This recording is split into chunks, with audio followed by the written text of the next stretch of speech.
నాకు మాకు అందరికీ ఏది అవసరమో అది నాకు తెలియదు, కానీ సమస్తము జరిగిన వాడిగా నీకు తెలుసు ప్రభువా. నిశ్చయంగా మా హృదయాన్ని తెరవండి, మాతో మాట్లాడండి. ఎందుకంటే ప్రభా, నువ్వు మాట్లాడితే మేము బ్రతుకుతాం ప్రభువా. నీ మాటలో జీవం ఉన్నది, నీ మాటలో ప్రభావం ఉన్నది, నీ మాటలో శక్తి ఉన్నది. నిశ్చయంగా మమ్మల్ని బ్రతికిస్తుంది ప్రభువా. ఆదిలో ఉంది ప్రభా, ఆదిలో నీవు ఒక్క మాట పలికావు ప్రభువా. భూమి తమ జాతుల నిమిత్తము విత్తనములను మొలిపించు, ఓ విత్తనం నుంచి చెట్లను మొలిపించుగాక అని ఒక్క పదము పలికినప్పుడు భూమి ఆ మాటను తీసుకుని ఓ గర్భము ధరించి ఓ ఈ సృష్టి అంతటి ఉద్భవించింది. ఓ ప్రభువా, అందును బట్టి నీకు స్తోత్రం. అదేవిధంగా ఇదిగో నైనా ఈ సృష్టి నశించిపోతున్నప్పుడు, ఓ మానవ మాత్రులు పాపపు ఊపిలో అంతరించిపోతున్నప్పుడు వారి విడుదల కొరకు, వారి విమోచన కొరకు నీవు నైనా ఈ భూమి మీద రావాలనుకున్నప్పుడు నీ దూతను పంపించి ఇదిగో కన్య అయిన మరియకు ఒక వర్తమానం ఇచ్చాం. ఇదిగో ఆ దినమందు ఇదిగో లోకరక్షకుడు రాబోతున్నాడని విని విని విని ఓ ఎదురు చూస్తూ ఉన్నారు. కానీ ఆ రోజు ఓ దయాప్రాప్తురాలా నీకు జయము, ఈ లోకమును రక్షించే రక్షకుడు నీ గర్భంలో రాబోతున్నాడు అని చెప్పినప్పుడు ఆ వార్త వినిన మరియా, నీ దాసురాలైన నన్ను నీ చిత్తము జరగడం అని సెలవిచ్చింది. ఆ దినముగా వార్త మరియా ఓ తన హృదయంలో చేర్చుకోకపోతే ఈ భూమి మీదకి రక్షణ రాలేడు. ఎందుకంటే ఆ భూమిలో ఒక భాగమే ఈ శరీరం. మరి ఈ దినములో అంతమందు మనము కూడా ఈ మట్టి శరీరమును మహిమ శరీరము ధరించుకుని వారమై వాక్యము బయలువెళ్ళినప్పుడు విని అది హృదయంలో భద్రపరుచుకొని నిశ్చయంగా ప్రభువా నీ తట్టు తిరిగి మేము సిద్ధపడి గొప్ప కృపను మీరు గ్రహించమని సమస్తము నీకే అప్పగిస్తూ యేసుక్రీస్తుని నామమున అడుగుచున్నాం పరమాత్మ తండ్రి. కూర్చున్నాం కదా, వర్షక్రమంలో కూర్చున్నాం. దేవునికి స్తోత్రం. హల్లెలూయా, హల్లెలూయా. అందరం సంపూర్ణం చేద్దాం. హల్లెలూయా, హల్లెలూయా. మంచిది. కూడి ఉన్న పరిశుద్ధులందరికీ మరొకసారి ప్రభువైన యేసుక్రీస్తు నామమున అందరికీ నా హృదయపూర్వక వందనాలు చెల్లిస్తా ఉన్నాను. మంచిది పిల్లరా, మరి గతించిన వారంలో కొద్ది 4 దినాలు ఇక్కడ మనము వాక్యాన్ని విన్నాం. ఎక్కడి నుంచి విన్నామండి చెప్పాలా? మళ్ళీ అడుగుతానని చెప్పాను కదా. జగత్తు పునాది వేయబడక మునిపే మన స్థానం ఏంటో చూసామా లేదండి? చూసాం కదమ్మా. జగత్తు పునాది వేయబడక మునుపు మనం ఎలా ఉన్నామండి? ఆయన ఆలోచనలో ఉన్నాం. ఏదేని తోటలోకి వచ్చాక ఎలా మారాం? ఆత్మగా మారాం. ఆ తర్వాత ఏదేనిలో ఏమొచ్చింది? శరీరం వచ్చింది. ఇప్పుడు ఆత్మ శరీరము దేనితో కప్పబడింది? మహిమతో కప్పబడింది. హల్లెలూయా, హల్లెలూయా. ఇప్పుడు ఎక్కడి నుండి వచ్చాం మనం? ఎక్కడి నుండి వచ్చాం? భూమి మీదకి పరలోకం నుండి. అదేనండి చదవబడిన వాక్యము. అలా చూడండి, మన పౌరస్థితి పరలోకమవుతున్నది. అక్కడ నుండి ప్రభు అయిన యేసుక్రీస్తు రక్షకుని నిమిత్తము కనిపెట్టుకొని ఉన్నాం. హల్లెలూయా, హల్లెలూయా. ఎవరి కోసం కనిపెడుతున్నాం? ఎవరి కోసం కనిపెడుతున్నాం? ప్రభు అయిన యేసుక్రీస్తు కోసం కనిపెడతాం. ఎందుకు కనిపెడుతున్నాం? మన పితరులైన ఆదాము అవ్వల ద్వారా ఏదేనిలో మనకి ఏమొచ్చింది? పాపం వచ్చింది, శాపం వచ్చింది. వచ్చిందా లేదండి? మనం ఇప్పుడు ఏం కోల్పోయాం? మహిమను కోల్పోయాం. కోల్పోయామా లేదండి? మహిమను కోల్పోయాం. మరలా మనము ఎక్కడి నుండి వచ్చామో అక్కడికి వెళ్ళాలి అంటే ఏం కావాలి మనకి? ఏం కావాలండి? మహిమ కావాలి. అంతేనండి, మహిమ కావాలి. ఆ మహిమ మనకు వస్తేనే కానీ ఈ దీన శరీరమును తన మహిమ గల శరీరముల మార్చడానికి అనుకూలత ఈ మట్టి శరీరము, ఈ దేహ శరీరము మహిమ గల శరీరంగా మారాలి. మహిమ కలిగిన కాక హల్లెలూయా. మారుతున్నారా? మారుతున్నారా? మారేంత వరకు ఏం చేయాలి మనము? సిద్ధపడాలి. ఇప్పుడు మన ప్రియమైన భర్త ఎవరు? మన ప్రియమైన భర్త ఎవరు? ప్రభువు అయిన యేసుక్రీస్తు. మరి మనం ఎవరము? ఆయన ప్రియమైన భార్య, అనగా వధువు. భార్య ఎప్పుడవుతాం? ఆయన పూర్తిగా ఇచ్చిన అలంకరణ మనము ధరించుకోవచ్చు. ఇప్పుడు నేను యేసుక్రీస్తుకి భార్యగా నేను ప్రధానము చేయబడ్డాను, ఒక ప్రియమైన వధువుగా నేను ఉన్నాను అని ఎంతమందికి నమ్మకం ఉంది? నమ్ముతున్నారా? మనందరము యేసుక్రీస్తుకి ప్రధానం చేయబడ్డామా లేదండి? చేయబడ్డాం కదా. అంటే మనకు ప్రధానమైతే ఏమైనట్టు? ప్రధానమైపోతే ఏమైపోయినట్టు? బాగా గమనించండి. పెళ్లి ముఖ్యమా, ప్రధానం ముఖ్యమా? హల్లెలూయా. ప్రధానము అయ్యింది అంటే పెళ్లి అయిపోయింది. మరి పెళ్లి ఏంటి? తంతు. ప్రజలందరినీ పిలిచి వాళ్ళకి సాక్షాత్తంగా చూపించడం కోసం వారు కలిగినటువంటి విధులు చేయడం కొరకు తప్ప దానివల్ల ఏ ఉపయోగము అస్సలు పనంతా ప్రధానంలోనే ముగించిపోయింది. అంటే ఇప్పుడు మనం ప్రభువైన యేసుక్రీస్తుకి మనం ప్రదానం చేయబడ్డామా లేదండి? అయితే ప్రదానం చేయబడినప్పుడు తంతు, మన పెళ్లి తంతుగా మనం తీసుకుంటే ఆ తంతు అయ్యేంత వరకు వాళ్ళిద్దరు ఏకమవుతారా? ఎవరు కదా. అంటే ఏం చూస్తున్నారు? ఎలా ఉన్నారు ఇప్పుడు? ఆ సమయం కోసము ఎదురు చూస్తూ ఉన్నారు. దేవుడికి మహిమ కలుగునుగా. ఆ ఎదురు చూపులో ప్రతి క్షణము తనను జ్ఞాపకం చేసుకుంటూ తనకి ఏది ఇష్టమో, ఎలా ఉంటే ఇష్టమో దానిని నేను నెరవేర్చడానికి ఒక పక్క నుంచి తెలుసుకోవడమే ఏమంటారు? సిద్ధపాటు. అంతేనండి. మరొక మాట, సిద్ధపాటు లేకుండా దిద్దుబాటు వస్తుందా? సిద్ధపాటు లేకుండా దిద్దుబాటు రాదు. దిద్దుబాటు రాకుండా ఎత్తబాటు కూడా రాదు. వస్తుందమ్మా? అది ఇప్పుడు వదిలే చేయాలి. ఇప్పుడు సిద్ధపాటు. దేంతో సిద్ధపడాలి? పెళ్లి కుమారుడు తెచ్చినటువంటి వస్తువులన్నీ ధరించుకుని బయటకు వస్తుంది కదా. మరి మనకేమి వస్తువులు ఇచ్చాడు ఆయన? వాక్యం అనే వస్త్రాన్ని ఇచ్చి, హల్లెలూయా, వాక్యం అనే వస్త్రాన్ని మనకి ఇచ్చి మనము ఆయనకి ఇష్టమైన ప్రియమైన భార్యగా మనం సిద్ధపడాలి. మన సిద్ధపాటు దేంట్లో ఉంది? వాక్యంలో ఉంది. అంతేనండి. దినమా దేవునికి స్తోత్రం. హల్లెలూయా. ఇప్పుడు మన స్థానం ఏంటో, దేవుని స్థానం ఏంటో మనకేమైనా అర్థమైందమ్మా? అర్థమైందా లేదా? దేవుడు తన యొక్క ప్రణాళికలో ఉంచబడి, ఇదిగో ఈ రీతిలో ఇక్కడ ఉన్నానంటే ఆయన కృప. నా స్థానము ఆయన భార్య స్థానము. హల్లెలూయా. అది మనకు అర్థం కావాలి. కాబట్టి ఖచ్చితంగా మనము దాన్ని గ్రహించుకుంటే తప్ప మనము ముందుకి ఎంత భక్తి చేసినా వెళ్ళలేము. కాబట్టి పిల్లల మనము అలా చూసుకుంటూ కొంచెం ముందుకు వెళదాం. మరి రేపు ఎల్లుండి కూడా మరి మీ మధ్యన ఉండటం జరుగుతుంది. అవకాశం ఉన్నంత వరకు తొందరగా వచ్చి కొంచెం పాటలు తక్కువగా పాడి ఎక్కువ సమయం నాకు వాక్యానికి ఇస్తే మరి దేవుడి మధ్య మీకోసం ఏమైతే సిద్ధపరచడం అన్నీ ఇక్కడ పెట్టి నేను సెలవుకుంటాను. దేవుడి మహిమ కలుగునుగా. మన ప్రభు చిత్తం అయితే మన మీద కలవాలని అనుకుంటే మనం కలుస్తాం, మరలా మనం ముచ్చటించుకుందాం. దేవుడికి మహిమ కలుగునుగా. మంచిది. మానక నా కోసం ప్రార్థన చేయాలి. ఎందుకంటే వరుస 4 దినాలు వాక్యాన్ని బోధించి మరి నిన్న ఉదయానికి నాకు స్మరణ రాలా.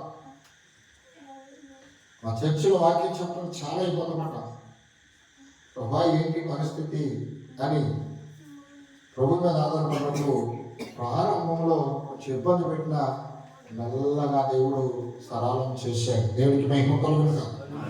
మరి ఇంకను మరి కొంత దిగుతాడు కదమ్మా బలంతా.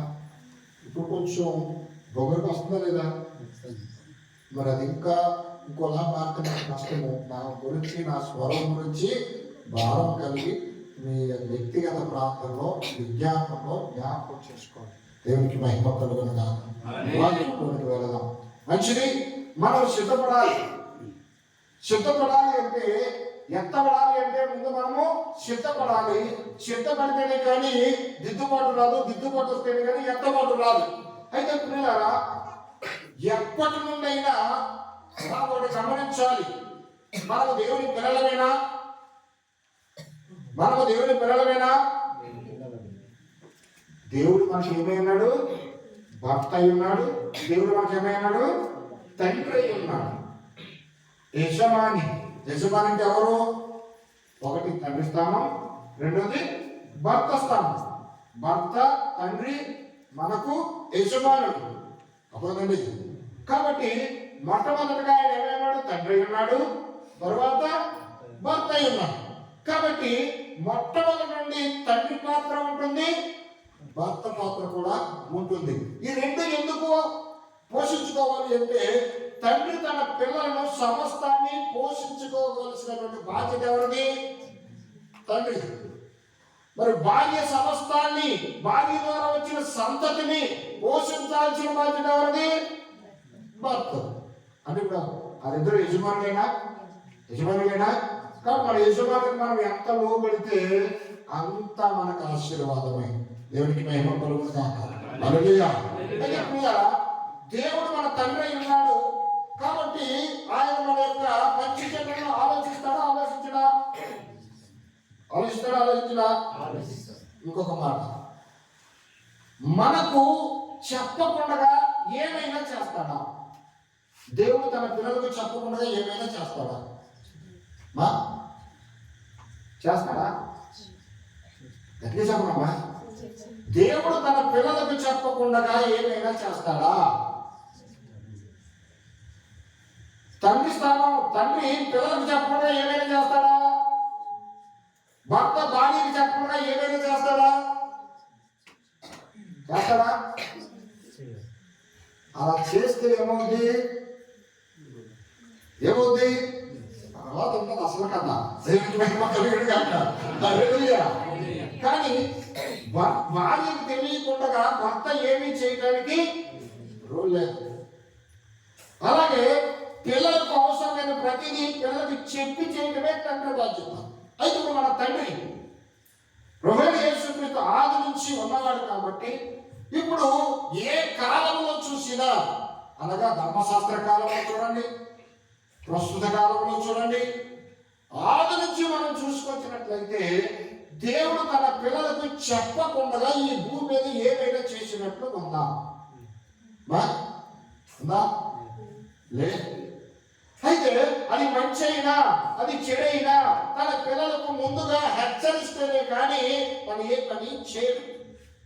పిల్లల వాక్యం చేసుకుంటూ కొంచెం మనం ముందుకు వెళదాం. దేవుడికి మహిమ కలుగునుగాక. వర్తమానం పేరు ముందు హెచ్చరిక, తరువాత తీర్పు. హెచ్చరిక అంటే తీర్పు వస్తుందమ్మా. హెచ్చరిక అంటే అర్థం ఏంటి? హెచ్చరిక అనే అర్థం ఏంటి? అదిగో అక్కడ ప్రమాదం ఉంది కాబట్టి దాన్ని చూసుకుని పక్క నుంచి వెళ్ళిపో అని ఒక హెచ్చరిక అనేది అక్కడ బోధపడతాడు. అప్పుడు తెలియగలిగిన వాడు ఏం చేస్తాడు?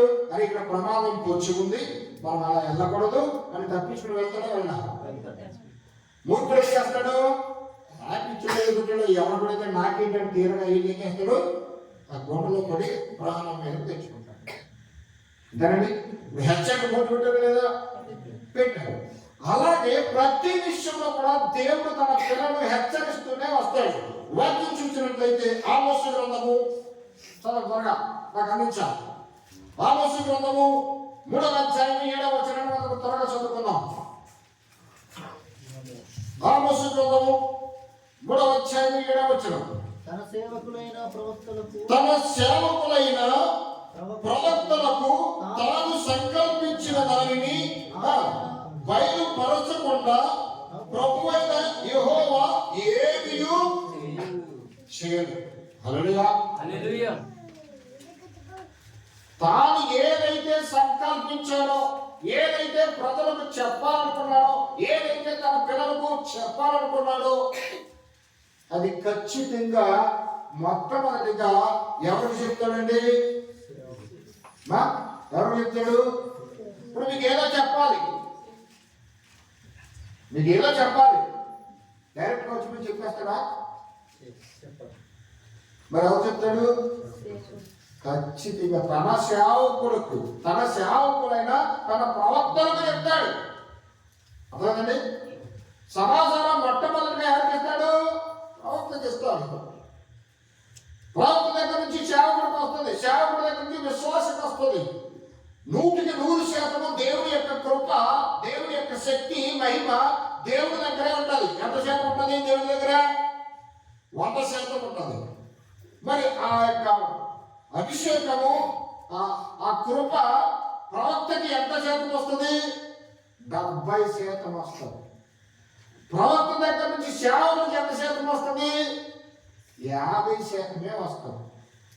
సేవకుడి దగ్గర నుంచి విశ్వాసకి ఎంత వస్తుంది? 30% వస్తుంది. హల్లెలూయా. మరి ఇప్పుడు సమస్తము దేవుడు మీరు ఎంత ప్రార్థన చేసినా, ఎంత వాక్యం చదివినా నేరుగా నీకు వచ్చి నీతో మాట్లాడి అలాగే తల్లి అని అంటాడా?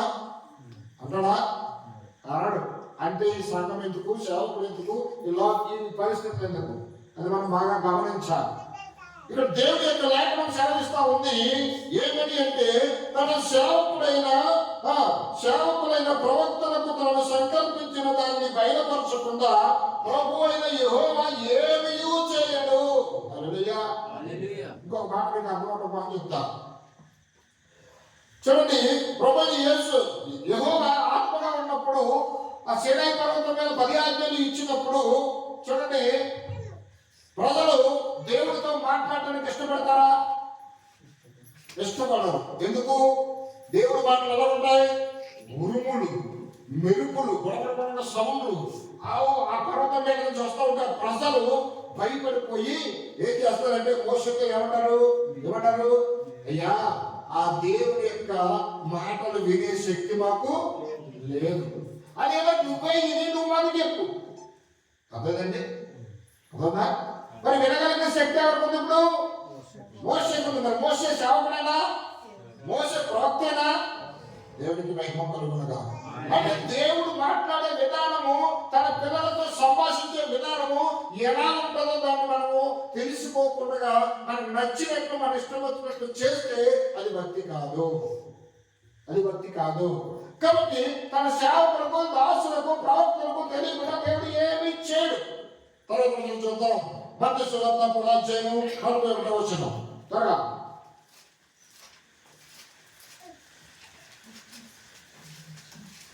మత్తయి సువార్త 10వ అధ్యాయం 41వ వచనం.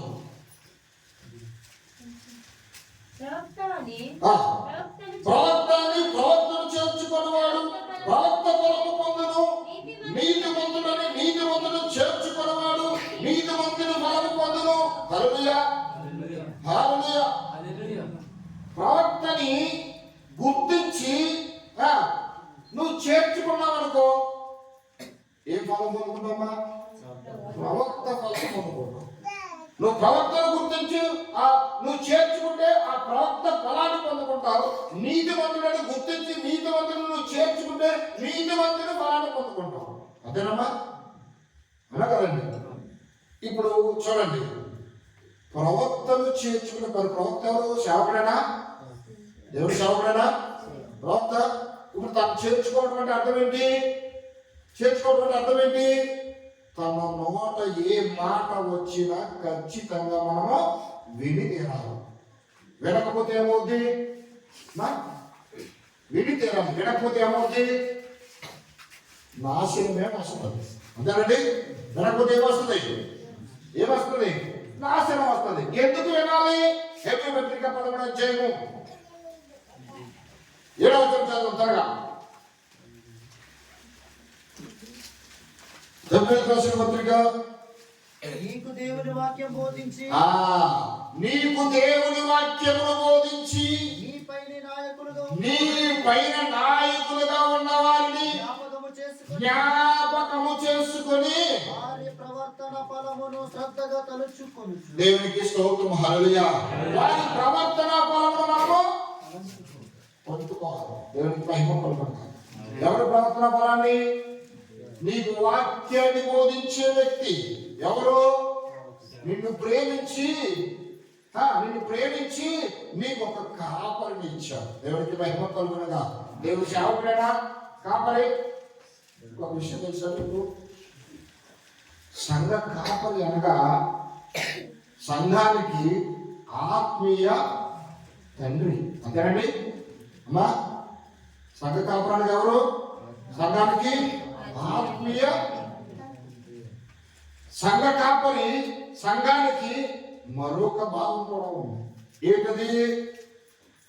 ఆత్మీయ భర్త. సంఘ కాపరి ఎవరండి? సంఘానికి ఆత్మీయ తండ్రి, ఆత్మీయ భర్త. యజమానే కదా మా క్రమపరిచేది, సమస్తాన్ని సిద్ధపరిచి అందించేది యజమానే కదా. దేవుడు నీకు ఆత్మీయ తండ్రి అయితే, దేవుడు ఆత్మీయ భర్త అయితే, ఆ స్థానమును ఉంచినటువంటి వ్యక్తి కూడా ఆత్మీయ తండ్రి, ఆత్మీయ భర్త.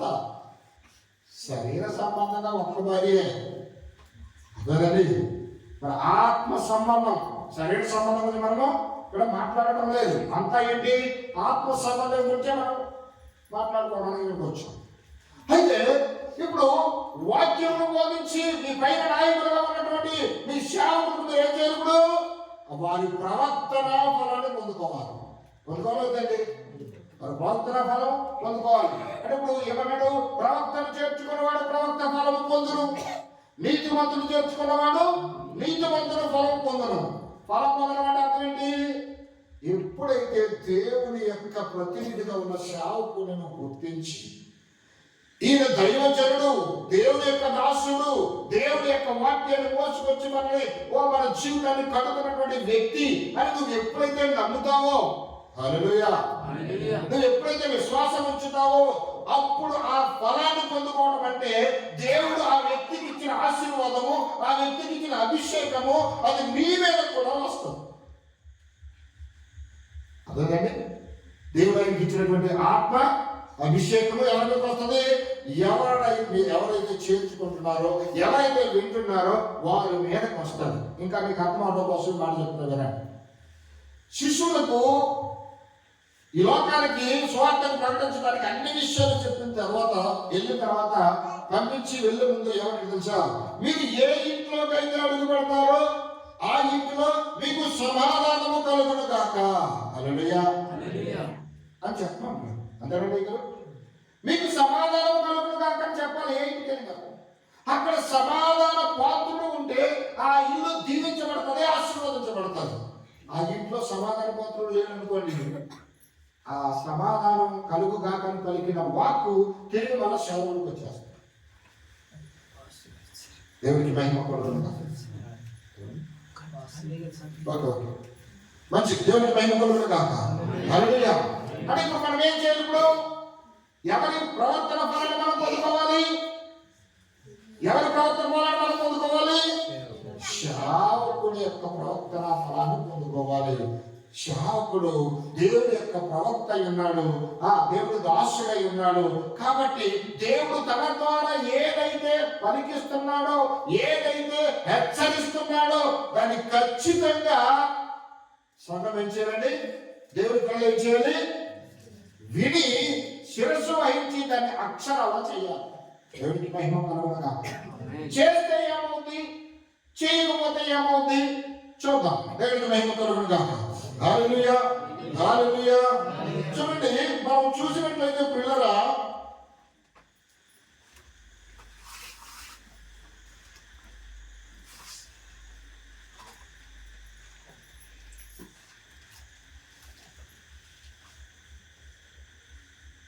దేవునికి స్తోత్రం. హల్లెలూయా, హల్లెలూయా. చూద్దాం మరొక వాక్యం చూద్దాం. ఆదికాండము 2వ అధ్యాయము 16-17 వచనాలు చదువుకుందాం. ముందు గతంలో చూసాం. చదువుదాం త్వరగా. 15 మరియు దేవుడైన యెహోవా బాగుంది.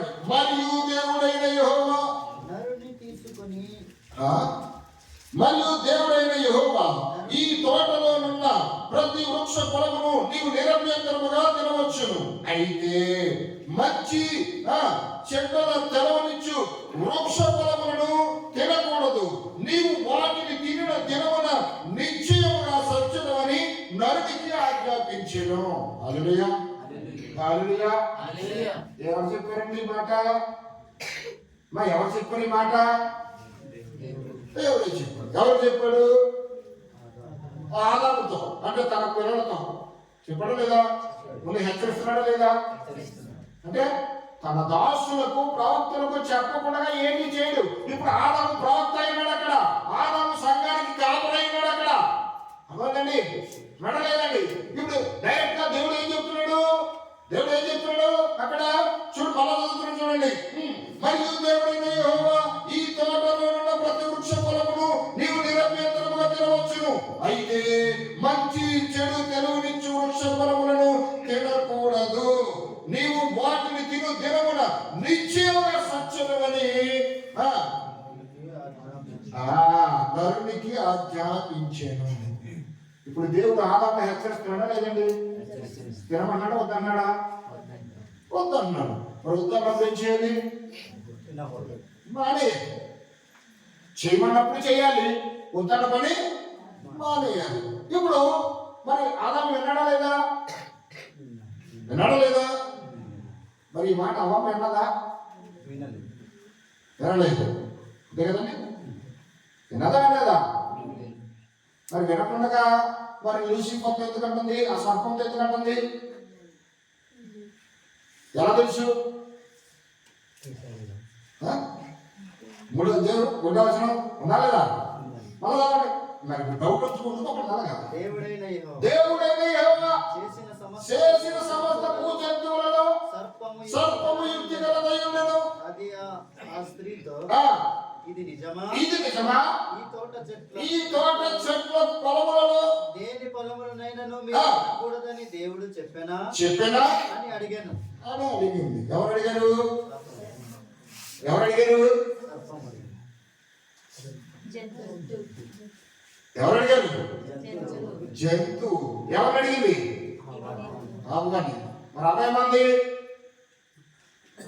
అందుకు స్త్రీ ఈ తోట చెట్ల పొలములను మేము తినవచ్చు. అయితే తోట మధ్యనున్న చెట్టు పొలములను గూర్చి దేవుడు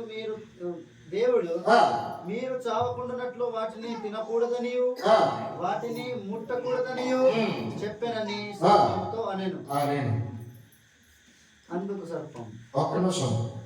ఎవరు చెప్తున్నారు సర్పంతో? ఇప్పుడు అవ చెప్తున్నారు. మరి అవతో చెప్పాడా దేవుడు? ఆదాంతో చెప్పాడా? అప్పుడు అవ్వ భూమి మీద సృష్టించబడిందా? మరి అలా చెప్తుంది. అలా చెప్తుంది. ఎలా చెప్తుందండి? అప్పటికి అవ్వ ఉందా లేదా? లేదు.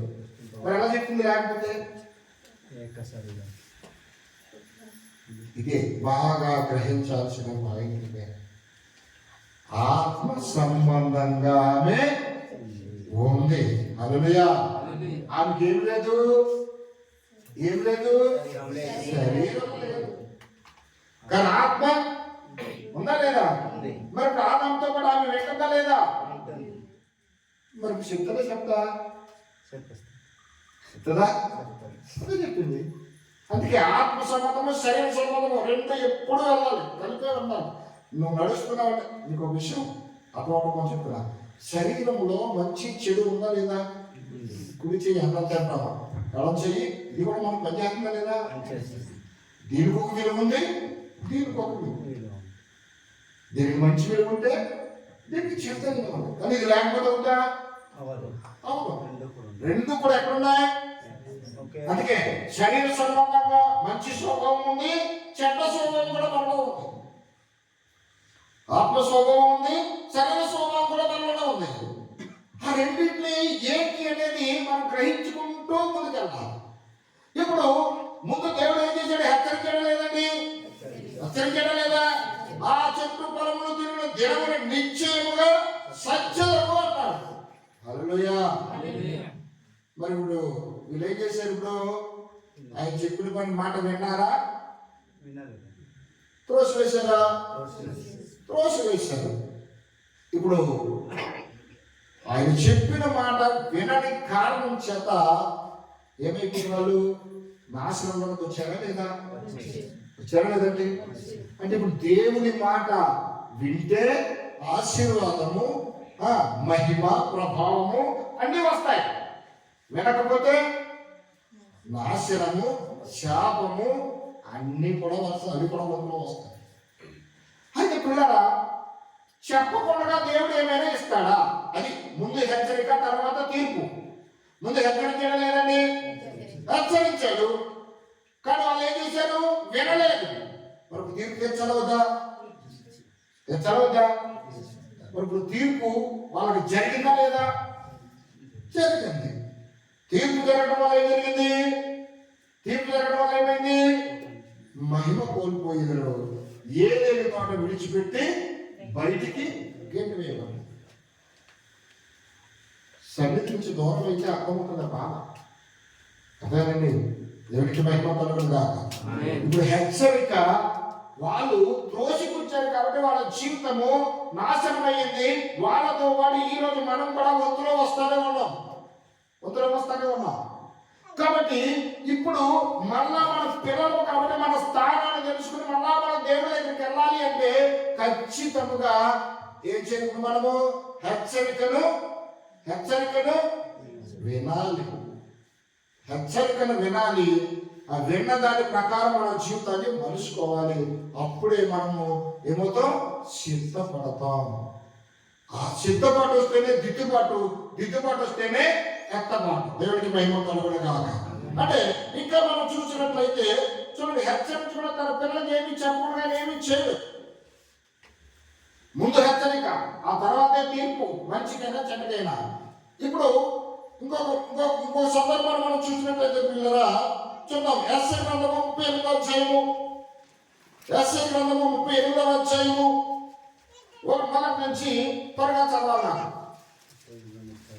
ఆ దినములలో హిజ్కియాకు మరణకరమైన రోగము కలుగగా ప్రవక్తయు ఆమోజు కుమారుడైన యెషయా అతని యొద్దకు వచ్చి, నీవు మరణమవుచున్నావు, నీవు నీ ఇల్లు చక్కబెట్టుకొనమని యెహోవా సెలవిచ్చుచున్నాడని చెప్పగా, దేవునికి మహిమ కలుగును గాక. అతడు తన ముఖమును గోడ తట్టు తిప్పుకొని, యెహోవా యథార్థ హృదయుడనై సత్యముతో నీ సన్నిధిని నేను ఎట్లు నడుచుకొంటినో నీ దృష్టికి అనుకూలమగును గాక. సమస్తమును నేను ఎట్లు జరిగించుదునో కృపతో జ్ఞాపకం చేసుకోమని హిజ్కియా కన్నీళ్లు విడుచుచు యెహోవాకు ప్రార్థింపగా. హల్లెలూయా. ఇప్పుడు హిజ్కియా రాజుకి మరణకరమైన రోగం వచ్చింది. మరణకరమైన రోగం వచ్చినప్పుడు దేవుడు హిజ్కియాకు వర్తమానం పంపిస్తూ ఉన్నాడు. ఎవరి ద్వారా? యెషయా ప్రవక్త ద్వారా. హల్లెలూయా. మాకు గుర్తుపెట్టుకోవాలి, ఇప్పుడు ప్రవక్త యెషయా స్థానం ఎవరిది? సేవకుడిదా కాదా? సేవకుడిదా కదా. అందుకే సేవకుడి స్థానము, మన స్థానము, ఈ రెండు బాగా ఎప్పుడు పంచుకోవడం లేదు. ఇది బాగా గమనించాలి. అవునండి. ఇప్పుడు సేవకుడి ద్వారా ఒక వర్తమానము తీసుకొచ్చాడు. ఇప్పుడు ఉదాహరణ అనుకుందాం, ఎవరేమన్నా నేను బాధపడినండి అన్నవాళ్ళు ఎవరైనా ఉన్నారంటే ఒకసారి చేయగలిగించండి. ఎవరేమన్నా? దేవునికి స్తోత్రం. హల్లెలూయా. మీ పేరేంటమ్మా? జ్యోతి. దేవునికి స్తోత్రం. హల్లెలూయా. ఇప్పుడు జ్యోతి సిస్టర్ గారు ఉన్నారు. మన సేవకుడు వచ్చి, అమ్మా నీ ప్రవర్తన విషయంలో సరిలేదు, నీ మాట సరిలేదు, ఇదిగో దేవుడు నిన్ను హెచ్చరిస్తూ ఉన్నాడు, నీ ప్రవర్తన మార్చుకోకపోతే తస్మాత్ జాగ్రత్త, అన్నాడు. ఎవరు? సేవకుడు. ఏం చేయాలి అప్పుడు? మంచిదే కదా, వినదా ఉందా? వింటుందా? వింటావమ్మా? మంచిదే. అయినప్పటికీ ఆ మాట ఎలా ఉంది? ఎలా ఉంది? అమ్మా, దేవుడు నీతో చెప్పమన్నాడు, నీవు కొంచెం సరిగా లేవు, మార్చుకోదండి, లేదా దేవుడు మరి ఊరుకోడు. అదేలా ఉంది? పట్టుకరంగా ఉందా లేదా? కానీ ఇప్పుడు సిస్టర్, నీ ప్రవర్తన విషయంలో సరే, నీ మాట, నీ ప్రవర్తన, నీ యొక్క నడక, నీ పడక టోటల్ వ్యతిరేకంగా ఉన్నాయి. నువ్వు మార్చుకోకపోతే దేవుడు తన ఉగ్రత నీ మీదకు వస్తుంది, జాగ్రత్త అని హెచ్చరించాడు. ఇప్పుడు ఏమన్నా సీరియస్గా చెప్పాడు. నిజమైన దేవుని సేవకుని ఇప్పుడు నవ్వుతూ నీతో మాట్లాడు. ఇది బాగా పెట్టుకో. నిజమైన సేవకుడు ఇప్పుడు నీతో నవ్వుతూ మాట్లాడాడంటే నీ గోతులు తీస్తున్నాడని అర్థం. కోపంగా సీరియస్గా నీతో మాట్లాడాడంటే నేను ఎంతో ప్రేమిస్తున్నాడని అర్థం. అదోనండి, అదొందా? నీ ఆత్మను రక్షించగోరిన వాడు నీ తప్పును చూసి తట్టుకోలేని బాధపడతాడు. ఆ బాధలో నీ మీరేం చేస్తాడు? కోపంతో మాట్లాడతాడు, కోపంతో మాట్లాడతాడు. నీ ఆత్మను చూడని వాడు నువ్వేమైపోయాడు పర్వాలేదు అనుకున్నాడు ఏం చేస్తాడంటే ఎప్పుడు నవ్వుతూ సరేనమ్మా అలాగేనమ్మా అప్పుడు పోతాడు. నువ్వేమైపోతే ఏంటి? ఆయన అడుగుతుంది జాబ్ అంతేనండి. కాబట్టి ఇప్పుడు జ్యోతి సిస్టర్ వింటదా? వింటదా? ఏమంటా? వినో వెంటనే సీరియస్ అయిపోయి ఈయనే పాస్టర్ గా బాగున్నాడు, ఇష్టం వచ్చినట్లు. పాస్టర్ అంటే ఎలా ఉండాలి? దీవించాలి, ఆశీర్వదించాలి, అమ్మా నీ అభివృద్ధి కలుగులు కాకని చెప్పాలి. అంతేకాని ఓ శాపాన్ని పడతాడేంటి వచ్చి అంటాడన్నా, అమ్మా అంటాడా? శపిస్తున్నాడేంటో వచ్చి నిజంగా ఇది సేవకుడేనా? చాలు చాలులే, ఇక్కడికి వెళ్తే ఇలాగే ఉంటుంది కావచ్చు, పక్కనే ఉంది కదా అక్కడికి పోదాం. సరే మనసు ఎలా మారిపోతుందో. సేవకుడు గద్దించినప్పుడు ఆ గద్దెకు లోపడే తత్వం మనలో ఉంటుందా? ఇది సరి చేసుకోవాలి. ఇప్పుడు ఇది హెచ్చరిక, ఇది నేను సిద్ధపరిచే హెచ్చరిక. అది వింటేనే దిద్దుబాటు, నువ్వు సరి చేసుకుంటావు. నువ్వు సరి చేసుకుంటేనే దేవుని కృపను పొందకుండా. ఇప్పుడు హిజ్కియాకు మరణకరమైన రోగం వచ్చింది. దేవుడు తన ప్రవక్తను, తన సేవకునిచ్చి వర్తమానం పంపాడు. ఇదిగో హిజ్కియా, నువ్వు మరణము అవ్వబోతూ ఉన్నావు, ఇదిగో నీ ఇంటిని సంకపెట్టుకోమని దేవుడు సమాచారం ఇచ్చాడు. హల్లెలూయా. హిజ్కియా ఏం చేశాడు? ముందు హెచ్చరించడం లేదు దేవుడు, హెచ్చరించడం లేదా? దేవునికి స్తోత్రం. హల్లెలూయా. ఇప్పుడు హిజ్కియా ఏం చేశాడు? ఇప్పుడు హిజ్కియా ఏం చేశాడు? చదవండి మళ్ళా. అతడు తన ముఖమును గోడ తట్టు తిప్పుకొని యెహోవా యథార్థ హృదయుడై సత్యముతో నీ సన్నిధిని నేనెట్లు నడుచుకుంటునో, నీ దృష్టికి అనుకూలముగా సమస్తమును నేనెట్లు జరిగించుదునో కృపతో జ్ఞాపకము చేసుకోమని హిజ్కియా కన్నీళ్లు విడిచుచు యెహోవాను ప్రార్థింపగా. హల్లెలూయా, హల్లెలూయా. ఆ ధైర్యం నాకు ఉందండి. సేవకుడు డైరెక్ట్ నీ మొక్క మీద అనక్కలదు, అమ్మా నీ పాత్ర అయిపోయింది, దేవునికి స్తోత్రం. హల్లెలూయా. నీ పాత్ర అయిపోయింది. సేవకుడు నీ దగ్గరికి వచ్చి డైరెక్ట్ అనక్కలదు. ఫుల్ పీట్ ఏమని చెప్పుకోమన్నా? ఇక్కడి నుంచి ఏమవుతుంది? ఇక్కడి నుంచే తీర్పు సింహాసనం ఎక్కడ అనుకున్నారు? ఇదే తెలుసు మీకు విషయం. ఎక్కడి నుంచే మీకు ఆశీర్వాదం వస్తుంది, ఇక్కడ నుండి శాపం కూడా వస్తుంది. ఇక్కడ నుండి వస్తాయి. ఎలా వస్తున్నాయి? వచ్చిన మాటను నువ్వు యథార్థంగా తీసుకుంటే నువ్వు దీవించబడతావు. ఆ వచ్చిన మాటను వినకుండా వక్రీకరిస్తే శపించబడతావు. అంతేనండి. ఇంకేమన్నా? దేవుడు ఎదురు ఒక సమాచారం, ఒక హెచ్చరిక వచ్చింది. ఏమైంది? విని లోపడాలి. ఇప్పుడు హిజ్కియా ఏం చేశాడు? హిజ్కియా ఏం చేశాడు? సౌండ్ వచ్చి హెచ్చరించిన వెంటనే గోడ తట్టు తన ముఖం తిప్పుకొని ఏమంటున్నాడు? ఎంత విలువైన మాట ఉంది ఇది. దేవుడికి మహిమ కలుగును గాక. గోడ కట్టుదల ముఖము తిప్పుకొని యథార్థ హృదయుడై సత్యముతో నీ సన్నిధిని నేను ఎట్లు నడుచుకుంటును. హల్లెలూయా. దమ్ముందా మాట చెప్పడానికి? గుండెలో ధైర్యం ఉందా? ప్రభువా నీ సన్నిధిలో నేను ఇదిగో విశ్వాసిగా ఉన్నప్పటి నుండి ఏ విషయంలో క్రమము తప్పకుండా నేను ఎంత యథార్థంగా ఉన్నానో ప్రభువా అని చెప్పగలిగిన ధైర్యం ఎవరికైనా ఉందామా? ఉందా? లేదు. ఎందుకు లేదు? ఎందుకు లేదు? వస్తున్నాం పోతున్నాం అంతే. ఇప్పుడు ఏం చెప్తున్నారో విని గ్రహించుకునే స్థితి మనకు లేదు. దాన్ని బట్టి మనకు అర్థం కావటం లేదు. కానీ హిజ్కియాను బట్టి ఈరోజు మనకు ఒక పాఠాన్ని చూపిస్తా ఉన్నాడు దేవుడు. దేవుడికి మహిమ కలుగును గాక. దేవుడి యొక్క వాక్యం హెచ్చరిస్తున్నప్పుడు ఆ వాక్యాన్ని నువ్వు తీసుకుని ఆ వాక్యానికి నువ్వు లోబడి సరి చేయబడినప్పుడు నిశ్చయముగా నువ్వు దీవించబడతావు. దేవుడికి మహిమ కలుగును గాక. చూడండి అతను ఎంత చక్కగా చెప్తున్నాడు. యెహోవా చూడండి యథార్థ హృదయుడై సత్యముతో నీ సన్నిధిని నేను ఎట్లు నడుచుకుంటును. నీ దృష్టికి అనుకూలముగా సమస్తమును నేను ఎట్లు జరిగించుతును. కృపతో జ్ఞాపకము చేసుకొనుమని హిజ్కియా కన్నీళ్లు విడిచుచు. హల్లెలూయా. ఓ పక్క కన్నీళ్లు కారుస్తూ ఏడుస్తూ ప్రార్థన చేస్తున్నాడు. నీ సన్నిధిలో నేను ఎంత యథార్థంగా ఉన్నాను. నీ సన్నిధిలో ముందుగా వచ్చి నేను సాపరేషన్ విషయంలో నేను యథార్థంగా ఉన్నాను ప్రభువా. నీ సన్నిధిలో ప్రార్థించే విషయంలో నేను మొట్టమొదటిగా వచ్చి నమ్మకంగా ఉన్నాను ప్రభువా. నీ పరిచర్య విషయంలో నేను మొట్టమొదటిగా వచ్చి ఇదిగో నేను సక్రమంగా చేస్తున్నాను ప్రభువా. ఇదిగో నీకు ఇచ్చే కానుకల విషయంలో, దశమ భాగ విషయంలో, ఇంకా ఎక్కడైనా ప్రార్థన విషయంలో, కూడిక విషయంలో, లేకపోతే పేదవారికి దాతృత్వం కలిగి ఇచ్చే విషయంలో, ప్రతి విషయంలో నమ్మకంగా నువ్వు ఇచ్చిన కృపను నేను కట్టుబడి ఉన్నాను ప్రభువా అని చెప్పే ధైర్యం మనకుందా? ఉంటే ఖచ్చితంగా మనం కూడా దీన్ని పొందుకుంటాం. ఖచ్చితంగా ఎప్పుడైతే కన్నీళ్ళు గురించి ప్రార్థన చేయగానే ఈ ప్రార్థన దేవుడు వినడం లేదండి? వినడం లేదా? విన్నాడు.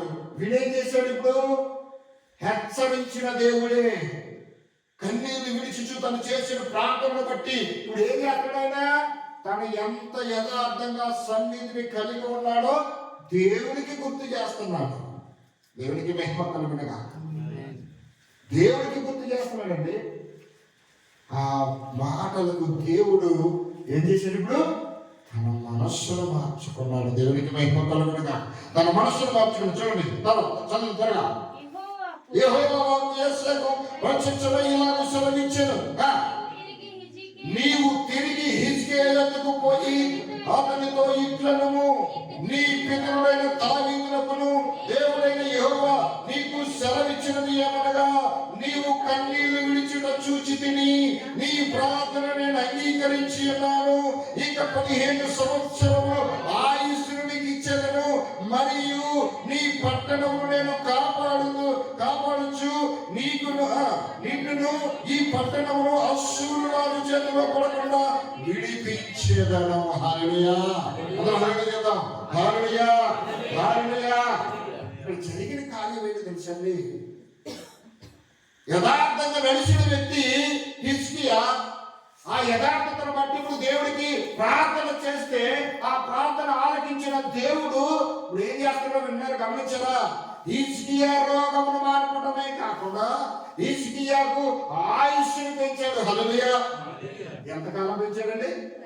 15 సంవత్సరాల ఆయుష్ని ఇచ్చాడు. అక్కడితో వదిలేశాడా? మరి ఏం చేశాడు? హిజ్కియాను బట్టి ఆ పట్టణమంతటిని, హల్లెలూయా, ఆ పట్టణంలో ఉన్న ప్రజలందరినీ కూడా శత్రువైన అశ్షూరు రాజు చేతిలో పడకుండా కాపాడుతూ ఉన్నాడు. హల్లెలూయా. ఎంత గొప్ప ధన్యత! ఈ రోజు మన యథార్థతను బట్టి, మన ప్రార్థనను బట్టి మన కుటుంబం మార్చబడుతుందా? మన భర్త మార్చబడుతున్నాడా? మన బిడ్డలు మార్చబడుతున్నారా? దేవుడికి అందరూ ఎవరు లోబడుతున్నారు? లోబడలేదు అంటే మనలో ఏం లేదు. ఇప్పుడు యథార్థత లేదు. నీ యొక్క యథార్థతను బట్టి నువ్వు గమనించినట్లయితే నీ యథార్థతను బట్టి దేవుడు నీ కుటుంబం అందరినీ మార్చాడు. మార్చగలడు. హల్లెలూయా. అంటే హిజ్కియాని మార్చిన దేవుడు మనల్ని మార్చడమా? హిజ్కియాకు సహాయం చేసిన దేవుడు మనకు చేయడా? ఆయన పక్షపాత కాదు కదా. ఆ రోజున దేవుడు వేరు, ఈ రోజున దేవుడు వేరా? కాదు కదా. ఆ రోజున దేవుడు ఈ రోజు కూడా ఉన్నాడు కదా. మరి ఖచ్చితంగా హిజ్కియాకు ఇదిగో ఆ సమాచారమును తీసుకొచ్చిన ఆ యెషయా ఆ సేవకుడు మాటను విని తన పశ్చాత్తాపడి దేవుడు సన్నిధిలో దోచాడు కాబట్టి ఖచ్చితంగా తన రోగమును తగ్గించుకున్నాడు, తన ఆయుష్ను పెంచుకున్నాడు. అంతేకాదు తన కుటుంబంతో సహా ఆ పట్టణంలో కాపాడే శక్తిని సంపాదించుకున్నాడు. హల్లెలూయా. ధన్యత ఉండాలి. అంటే కేవలం నీ యొక్క యథార్థత, కేవలం నీ యొక్క సన్నిధిలో కలుగున్న క్రమం, కేవలం నీ సేవకులు బోధిస్తున్న వాక్యానికి నువ్వు లోబడే విధానం, దాన్ని బట్టి కదండి నీకు మార్పు వచ్చింది. లేకపోతే నీకు చదివితే అర్థమైపోద్దా? ఎట్టి వస్తుంది అర్థం కాదు. నీకు అర్థం కాదు కాబట్టి అర్థమయ్యేలా ఇంకొక మాట సేవకుడు కూడా మీకు ఏం చెప్పడు. కేవలం ఆయన నిలబడటానికి మాత్రమే. హల్లెలూయా. ఎందుకంటే నీ మనసులో ఏముందని నాకు తెలుసా? కానీ ఎవరు తెలుసు? దేవుడికి తెలుసు. ఖచ్చితంగా నువ్వు ఆరాధన చేసి రంగం మీదకి ఆహ్వానించినప్పుడు ఇంకా అర్థం కదా, మనమే అంటాం, ప్రభువా మా సేవకుల్లో నాతో మాట్లాడు ప్రభువా అని అరుస్తావు. మాట్లాడితే మాత్రం కరుస్తావు. అంతేనండి. మా సేవకులను నాతో మాట్లాడు, నా సమస్య నుంచి విడిపించు ప్రభువా అని గట్టిగా ఆరాధన చేస్తాం. నొప్పి వచ్చిన సేవకుల నుండి మన లోపాన్ని ఎత్తుపెట్టి దేవుడు మాట్లాడితే మాత్రం ఇంకా మామూలుగా ఉన్నది. ఇంకా హల్లెలూయా. అలాగన్నది మనమే, ఇలా ఉన్నది కూడా మనమే. ఇక మన ప్రార్థన మన పరిస్థితులు ఏం మారుస్తుంది? ఇంకా మారుస్తుందా? మార్చదు. కానీ దేవుడు మారేవాడా? మారుతాడా? ముందు హెచ్చరించడం ఏమైనా చేస్తాడా? చేయడు. ఆయన హెచ్చరికకు నువ్వు లోబడితే ఆశీర్వాదమే. హల్లెలూయా.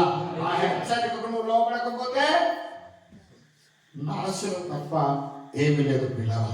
అందుకే ఖచ్చితంగా ఎవరి స్థానం వాళ్ళు గుర్తించి ఎవరికి ఇచ్చిన విలువను వాళ్ళకి ఇచ్చినప్పుడు ఖచ్చితంగా ఆ కృపను మనం పొందుకోగలుగుతాం. దేవుడికి మహిమ కలుగును. హల్లెలూయా. హల్లెలూయా. మంచిది పిల్ల. ఆదికాండం మళ్ళా ఒకసారి అనుకుందాం. దేవుడికి మహిమ కలుగును గాక. హల్లెలూయా. 6వ అధ్యాయం. దేవుడికి స్తోత్రం. హల్లెలూయా. హల్లెలూయా. 6వ అధ్యాయం 5వ వచనం చదువుకుందాం త్వరగా. నరుల చెడుతనము భూమి మీద గొప్పదనియు వారి హృదయం యొక్క తలంపులలోని మోహాంతయు ఎల్లప్పుడూ కేవలం చెడ్డదనియు యెహోవా చూచి తాను భూమి మీద నరులను చేసినందుకు యెహోవా సంతాపము నుండి తన హృదయములో నొచ్చుకొనెను. హల్లెలూయా. ఎందుకు సృష్టించాను రా బాబు వీళ్ళని? అవసరంగా నేను తప్పు చేశాను. ఎవరు బాధపడుతున్నారు అమ్మా? ఎవరు బాధపడుతున్నారు? దేవుడు బాధపడుతున్నారు. మనం ఎక్కడాగండి? ఎక్కడాగం? ఏదేమి తోటలో మనం ఎక్కడాగం? శుక్రవారం ఎక్కడాగండి? శుక్రవారం కదా, అంతకు ముందు లక్షవారం. కయ్యని హేబేలు దగ్గర అన్నాం. కయ్యని హేబేలు దగ్గర నుంచి మంచివాడు చెడ్డవాడు ఏం చేస్తాడు? చంపేశాడు. అక్కడితో మరి చంపేసి దేవుడు ఊరుకుంటాడా? ఊరుకోడు. మళ్ళా మంచోడు తీసుకొచ్చాడు. ఎవరా మంచుడు? ఎవరు మంచుడు? హేబేలు పోయాడు. హేబేలు స్థానంలో ఎవరు వచ్చారు?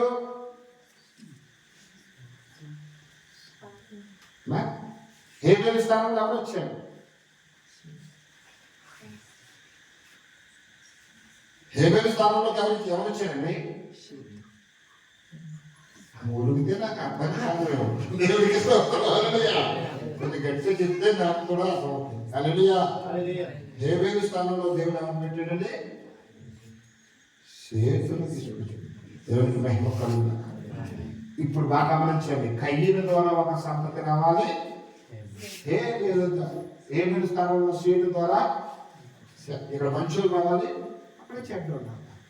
అర్థమైందండి? అలా విస్తరించి విస్తరించి జనాలు వృద్ధి అయిన తరువాత దేవునికి మహిమ కలుగునగాక. ఇప్పుడు ఆ వృద్ధి చెందినటువంటి జనములను ఒకసారి చూస్తే దేవునికి ఏమనిపిస్తుంది? ఇప్పుడు బాధ అనిపిస్తుంది. ఏమని? నరులు చెడుతనము భూమి మీద గొప్పదని. దేవునికి స్తోత్రం, హల్లెలూయా. ఈ మంచి పని చేసేది గొప్పోడు అంటే కొంచెం బాగుంటుంది. చెడుతనంలో కూడా గొప్పదని చెప్తున్నాడు దేవుడు ఇక్కడ. హల్లెలూయా. ఎంత గొప్పోడండి వీడు. దేవునికి మహిమ కలుగునగాక. వాళ్ళు చేసిన చెడుతనం ఎంత గొప్పదో మనం కూడా అంటాం కదా. అంటామా? పిల్లలు తన మాట, తల్లిదండ్రుల మాట వినకుండగా, ఏమి చెప్పినా వినకుండగా విసిగించి విసిగించి విసిగించి మాట పెడతా ఉంటే, నా కడుపున నువ్వు చెడ పుట్టవురా, నువ్వు పుట్టకపోయినా బాగుండు అంటారన్నామా? అంటారమ్మా? మనుషులే అంటే మనకు దేవుడు అంట. ఆ రోజు దేవుడు అన్నాడు కాబట్టి ఈరోజు మనుషులు కూడా అంటున్నారు. నరులను చేసినందుకు చూడండి, నరులు చెడుతనము భూమి మీద గొప్పదనియు వారి హృదయం యొక్క తలంపులలోని ఊహ అంతయు ఎల్లప్పుడూ కేవలము చెడ్డదనియు యెహోవా చూచి. హల్లెలూయా. హృదయ తలంపులను ఎరిగిన వాడు, హృదయ రహస్యాలను ఎరిగిన వాడు దేవుడు అనగానండి. ఇప్పుడు ఈ భూమి మీద ఉన్నటువంటి నరుల యొక్క సమస్త ఆలోచనలు, ప్రవర్తన అంతటిని చూచాడు దేవుడు. ఏ మాత్రము మాట వినడం లేదు. భయంకరంగా ఉన్నారు వాళ్ళు, భయంకరంగా ఉన్నారు వాళ్ళు. ఆ పరిస్థితిని బట్టి ఇప్పుడు దేవుడు వాళ్ళని సరిచేయటానికి దేవునికి మహిమ కలుగునుగా. అది హెచ్చరించుకుని ఎవరు చేస్తాడమ్మా? వాళ్ళు సరిచేసే బాధ్యత దేవుడికి ఉందా లేదా? ఉంది. ఇప్పుడు ఎవరు ఎన్నుకుంటున్నాడు? ఎవరు ఎన్నుకుంటున్నాడు? ఆ కాలములో దేవునికి మహిమ కలుగునుగా. ఆ కాలములో ఎవరు? దేవునికి స్తోత్రం, హల్లెలూయా. చూడండి, కింద కొంచెం చదువుకుంటూ వచ్చేది మీకు అర్థమవుతుంది. త్వరగా చదవాలి. 6-8 చదువు. భూమి మీద నరులను చేసినందుకు యెహోవా సంతాపము నుండి తన హృదయంలో నొచ్చుకొనెను. అప్పుడు యెహోవా, నేను సృజించిన నరులతో కూడా జంతువులను, పురుగులను, ఆకాశ పక్షాదులను భూమి మీద ఉండకుండా తుడిచివేతును. ఏలయనగా నేను వారిని సృజించినందుకు సంతాపము నొంది ఉన్నానెను. అయితే నోవాహు యెహోవా దృష్టి యందు పొందినవాడాయెను. దేవునికి స్తోత్రం, హల్లెలూయా, హల్లెలూయా. ఎవరండి? నోవాహు ఏం పొందాడు? దేవునికి స్తోత్రం, హల్లెలూయా. నోవాహు ఏం పొందాడు? కృప పొందినవాడ. అంటే భూమి మీద విస్తరించిన జనం తప్పు చేసి దేవుని మాటకు లోబడని స్థితిలో ఉన్నప్పుడు, ఆ దేవుడు వంగి చూస్తున్నప్పుడు ఎవరు కనబడుతున్నారు అక్కడ? నోవాహు మాత్రమే నీతిమంతులుగా కనబడుతున్నారు, కృప పొందిన వాడుగా కనబడతాము. ఇప్పుడు నోవాహును తీసుకొచ్చి, నోవాహు ప్రవక్తేనా? నోవాహు సేవకుడైనా? దేవుడికి సేవకుడే. ఇప్పుడు ఆ నోవాహుతో చెప్తున్నాడు. నోవాహుతో చెప్పి, ఇదిగో శిథి సాలకు వాడుతను వాడను కట్టు. ఇదిగో నిశ్చయంగా ఈ భూమి మీద నేను ఏం తీసుకురాబోతున్నాను? ప్రచండ జల ప్రళయాన్ని తీసుకురాబోతున్నాను. కాబట్టి ఆ వాడను నిర్మించి, ఆ వాడలో నీవును, నీ కుమారులు, నీ కోడలు, నీ భార్య, ఇంకా జతలుగా ఈ భూమి మీద ఉన్నటువంటి జీవరాశులన్నీ. హల్లెలూయా. ఇప్పుడు ఏం చేయాలి? ఇప్పుడు హెచ్చరించవద్దా?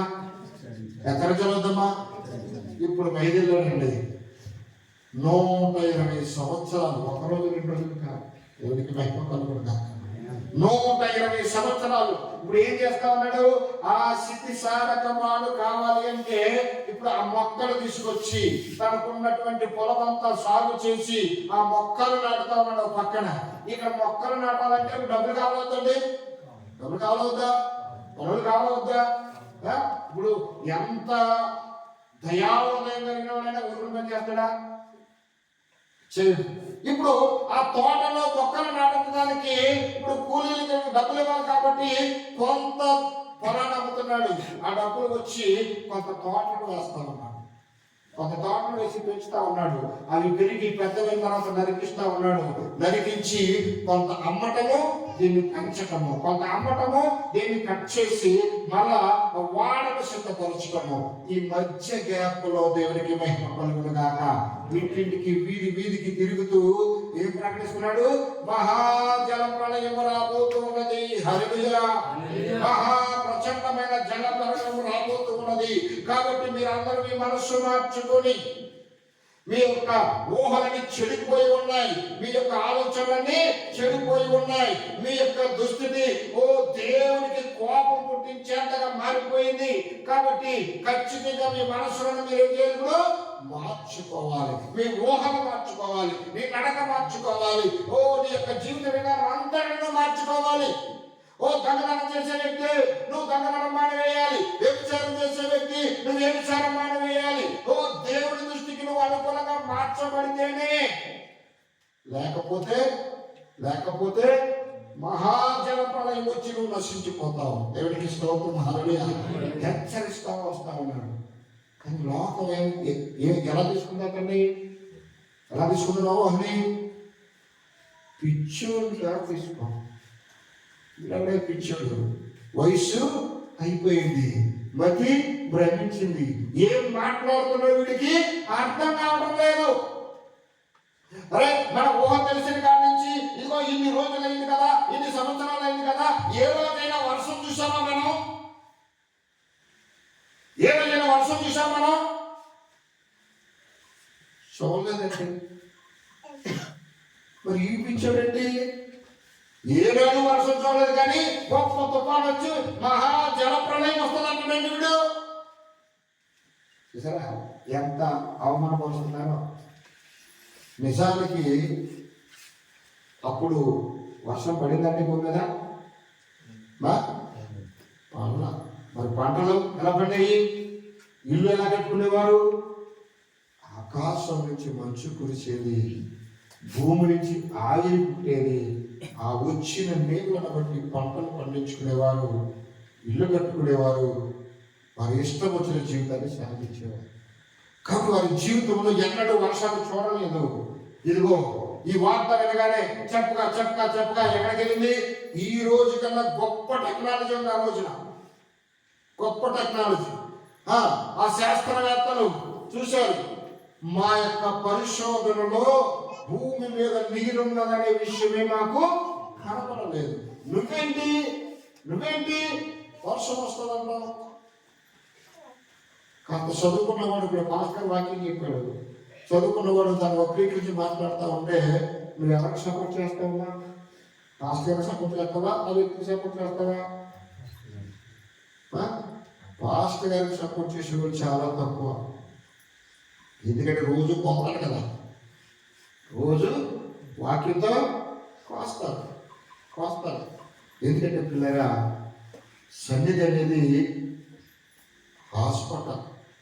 రెండు విషయాలు బాగా గుర్తుపెట్టుకోండి. రెండు విషయాలు. శరీరానికి రోగం వస్తే ఎక్కడికి వెళ్ళాలి? డాక్టర్ దగ్గరికి, హాస్పిటల్కి వెళ్ళాలి. మరి ఆత్మకు రోగం వస్తే సన్నిధికి రావాలి. ఇప్పుడు ఇది హాస్పిటలేనా? మా హాస్పిటల్ అనేది ఆత్మ సంబంధమైన హాస్పిటల్. నీ ఆత్మకు పట్టిన రోగము ఏంటి? అదే పాపము. హల్లెలూయా. నీ ఆత్మకు పట్టిన రోగమును విడిపించడానికి అది ఏ విధముగా నీకు పని చేయాలో ఇక్కడ వాక్యం అనే ఇంజెక్షన్ ఇస్తాడు, వాక్యం అనే టాబ్లెట్ ఇస్తాడు, వాక్యం అనే చిరాన్ని ఎక్కిస్తాడు. మరి ఎక్కించినప్పుడు బాగా వస్తుంది రాదా? వస్తుంది రాదా? వాక్యం ద్వారా ఆపరేషన్ చేస్తాడు, కోపం ఉంటే నొప్పి వస్తుంది రాదా? హాస్పిటల్ చెప్పినప్పుడు అమ్మ బాబు అంటే ఒకటి వేస్తాడు అక్కడ. ఇక్కడ ఎంత ఊరుకుంటావా? ఊరుకో. అక్కడికి వెళ్ళిన బాధ తప్పదు, ఇక్కడికి వచ్చిన బాధ తప్పదు. ఆ బాధే నీకు బోధ. హల్లెలూయా. ఆ బాధే నీ బ్రతుకును మార్చే బోధ. అది నువ్వు అంగీకరిస్తే, నువ్వు స్వీకరిస్తే నీ నొప్పులన్నీ పోతాయి. నీ జబ్బులన్నీ పోతాయి, నీ సమస్యలని వదిలి నీ క్షేమంగా ఉంచడానికి, నీ దీన స్థితిని ఉన్నతమైన స్థానానికి మార్చడానికి ఆయన చూస్తా ఉన్నాడు. దేవునికి మహిమ కలుగుతుంది. హల్లెలూయా, హల్లెలూయా. ఇప్పుడు ఈ యొక్క సువార్తను ప్రకటిస్తూ వెళ్తే పిచ్చోడిని చూసారు, ఎంతో అవమానించారు. ఎవరిని? నోవాహుని. ఎవరు? సన్నం. చావుడైతే మిగిలినంత సగమే కదా విసరింది. సగం ఆ లోకమంతా ఏం చేసిందంటే అంత అవమానించిన తన పని తాను మానలేదు. దేవునికి మహిమ కలుగును గాక. ఒక రోజు వచ్చింది, ఆ సమయం వచ్చింది, ఆ జల ప్రళయం ఆసన్నమయ్యే సమయం వచ్చినప్పుడు ఇదిగో దేవుడు ముందుగానే చెప్పిన ప్రకారము ఇదిగో వాడ నిర్మించాడు. ఆ వాడలోనికి జంతువులు అన్ని వరుస క్రమంలో వచ్చాయి. కొడుకులు, కోడలు, తన భార్య లోపలికి వెళ్ళిన తరువాత తాళం ఎవరు వేశారు? వాడ చేసిన ఎవరు? మరి వాడలోకి వెళ్ళాక తాళం వేసింది ఎవరు? నోవహు వేశాడు తాళం, దేవుడే తాళం వేశాడు. హల్లెలూయా. ఎందుకంటే ఆ నోవహు కుటుంబంలో ఒకవేళ విడవబడిన వాళ్ళు ఎవరైనా ఉంటే ఆ యొక్క వర్షం మొదలైన తర్వాత గబగబా వచ్చి తలుపు కొట్టి, ఒరే అన్న తమ్ముడు అలా తీరా, నువ్వు చెప్పింది నేను ఆ రోజు వినలేదు, నన్ను క్షమించు, నువ్వు తలుపు తీరంటే మానవ హృదయం అనగలండి కరుణించి తలుపు తీస్తాడేమో. అబ్రహాం అనలేదా? దేవుడు అబ్రహాం దగ్గరికి వచ్చినప్పుడు సొదొమ గొమొర్రా పట్టణాలను నాశనం చేయడానికి ఇదిగో దూతలు తీసుకుని అబ్రహాం దగ్గరికి వచ్చినప్పుడు ఇదిగో ఆ సొదొమ గొమొర్రా పట్టణాన్ని నాశనం చేయడానికి వచ్చామన్నప్పుడు ఇదిగో ప్రభువా, ఒక్క 50 మంది నీతిమంతులు ఉంటే ఆ పట్టణాన్ని కాపాడతావా? హల్లెలూయా. నడలేదండి. 50 మంది నీతిమంతులు ఉంటే ఖచ్చితంగా కాపాడతావా? అబ్రహాం డౌట్, 50 మంది కూడా ఉంటారంటావా? హల్లెలూయా. నువ్వు ఏమనుకుంటే మరొక్క మాట ప్రభువా, ఒకవేళ 40 మంది ఉంటే ఓకే, నువ్వు అంటే 40 మందిలో నేను కాపాడుతా. 40 మంది ఉంటారంటావా? 30 మంది ఉంటే కాపాడుతాను. మళ్ళీ ఉంటే 20 మంది, 10 మంది, 5 మంది, 5 మంది నీతి మందులు ఉన్నారని కాపాడుతాను. హల్లెలూయా. అంటే అబ్రహాంకి 5 కూడా ఉన్నారంటే నమ్మకం లేదు. మరి ఇప్పుడు అంతగా ఎందుకు తప్పిస్తున్నాడు అబ్రహాము ఆ సొదొమ గొమొర్రా పట్టణం గురించి? తన రక్త సంబంధి అక్కడ ఉన్నాడు. హల్లెలూయా. ఎవరు? లోతు కుటుంబం. లోతు భార్య, లోతు పిల్లలు అక్కడ ఉన్నారు. ఇప్పుడు ఆ అగ్నిగంధకాలు కూర్చి నశించిపోతున్నాడు. వీరు కూడా తన రక్తం తన కుటుంబం నశించిపోతుందనే బాధ.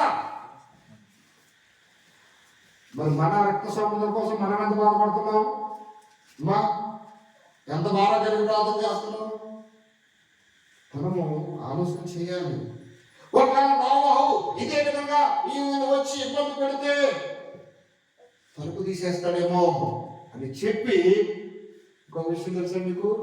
7 తోటలో చాలా మొదలు పెట్టి గెలిచిన తర్వాత ఎవరు పెట్టాడు? ఖడ్గజ్వరం పెట్టాడు లేదా? హెచ్చరించాడు. హెచ్చరికను వాళ్ళు ధృవీకరించారు కాబట్టి మరలా ఆ కృపను పొందుకుంటే నేను లోపల రావడానికి అవకాశం లేకుండా కాపాడు. ఇప్పుడు నోవహు 120 సంవత్సరాలు హెచ్చరించాడు, ప్రకటించాడు, కానీ ఒక్కరు కూడా మార్పు చెందాలి.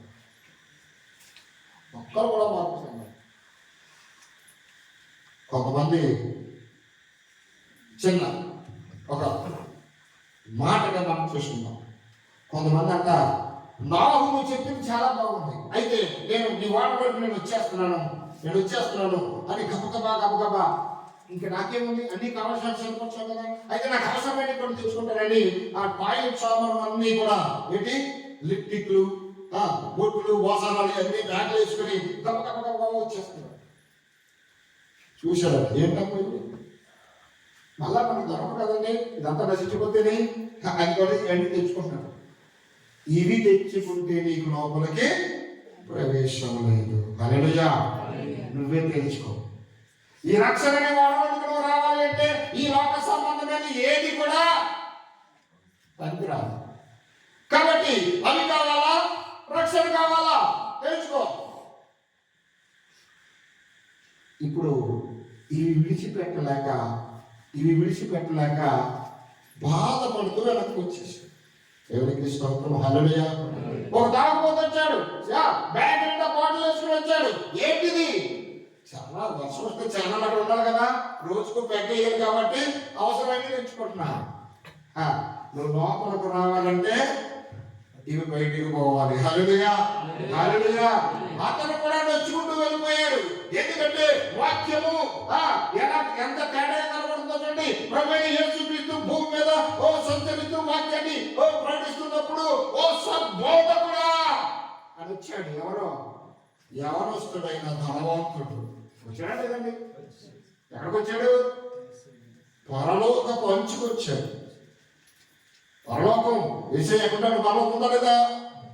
అంచుకొచ్చాడు లేదా? ఎస్, మంచిది. అయితే నీకు ఒకటి కొద్దుగా ఉంది. నీకు కలిగినదంతా అన్ని పేదలకి దానం చేసి వచ్చి నన్ను వెంబడించు అన్నాడు. ఏమైపోయాడు ఇప్పుడు? నొచ్చుకుంటూ నిలబడేలేదండి వెనక్కి. ఎక్కడికి వచ్చిపోయాడు? పరలోకము అంచుకొచ్చి వెనక్కి. మరి వాడదాకా వచ్చిపోయిన పరిస్థితి అంతేనమ్మా? అంతేనండి? వాడదాకా వచ్చి అక్కడ ఉన్న యజమాని మాట వినకపోతే నన్ను చేర్చుకుంటాడా? ఆ రక్షణని నోవహు కాలంలో రక్షణని వాడాలి. దేవుడికి మహిమ కలుగును గాక. ఏంటండి? రక్షణని వాడాలి. వాడబడి సందర్భంలో కనబడుతుంది. నోవహు కాలంలో ఆ రక్షణని అక్కడ కనబడింది. ఇంకొక చోట కూడా వాడ కనబడుద్ది. ఎక్కడ తెలుసా? మోషే వాడ. హల్లెలూయా. మోషే శిశువుగా ఉన్నప్పుడు జమ్ము పెట్టులో పెట్టి నైలు నదిలో విడిచిపెడతారు కదండి. మరి మోషే రక్షక కదా? మోషే రక్షకుడే కదండి. నోవహు కాలానికి నోవహు రక్షకుడైతే మోషే కాలంలో మోషే రక్షకుడు. కాబట్టి చూడండి, నోవహు కాలంలో ఉన్నటువంటి ఆ వాడ నోవహుకి తయారు చేయమని దేవుడు చెప్పాడు. ఇప్పుడు మోషే కాలానికి ఒక వాడ కావాలి. మోషే రక్షించబడితేనే కదా వాళ్ళందరినీ రక్షణను తీసుకొచ్చేది. అందుకే మోషే ఇచ్చినటువంటి వాడు ఏంటంటే జమ్ము పెట్టాడు. దేవునికి మహిమ కలుగునుగా. ఈ చివరి దినాల్లో మరొక వాడు ఉంది. మనందరికి రక్షణ ఇచ్చేవాడు ఈ చివరి దినాల్లో ఒక వాడ ఉంది. ఏంటి వాడా? కలవరిగిరి శిలువలో వేలాడుతున్న యేసయ్య. దేవునికి మహిమ కలుగునుగా. ఈ శిలువే ఆ రక్షణనే వాడ. హల్లెలూయా. ఆ రోజు నోవహు కాలంలో వాడలోనికి వచ్చిన వాళ్ళు మాత్రం రక్షించబడ్డారు. లోకంలో 120 సంవత్సరాలు ప్రకటించినా విన్నారండి? దేవుడు హెచ్చరించడం లేదా? అక్కడ ఉన్న పిల్లలందరినీ ప్రేమించి ప్రేమతో ఇదిగో మీరు నశించిపోతారు కాబట్టి మారు మనసు పొందండి. ఇదిగో పాప క్షమాపణ ప్రతి ఒక్కడు మీ తప్పులు ఒప్పుకొని రక్షణలోకి రండి, గోడలోకి రండి అని ఎంతగానో 120 సంవత్సరాలు తనకు కలిగినంత అన్నాడు. హల్లెలూయా. భూమి మీద తను సంపాదించుకున్న ఆస్తి పొలం అంతా అన్నాడు దేవుని కొరకు. ఆ వాడని సిద్ధపరిచాడు. ఎందుకంటే జలప్రళయం వచ్చాక ఎవరెక్కడ పోతాడు ఎవడో తెలుసు. అంటే ఇప్పుడు నోవహు ఏం చూశాడు? భవిష్యత్తును చూశాడు. నోవహు భవిష్యత్తును చూశాడు కాబట్టి ఈ భూమి మీద నాకు అవసరం లేదు, దేవుడి చిత్తమైన ఏమైనా చేయగలనే ఒక నమ్మకంతో దేవుడి కోసం సమస్తము త్యాగం చేసి దేవుడి యొక్క చిత్తము నెరవేర్చాం. మరి మనమే నెరవేరుస్తున్నాం. మన జీవితంలో దేవుడి కొరకు నేను ఒక మంచి పని చేశానని ఒక సాక్ష్యం మనలో ఉందా? దేవుడి కోసం మనం చేసిన మంచి పని ఏంటి?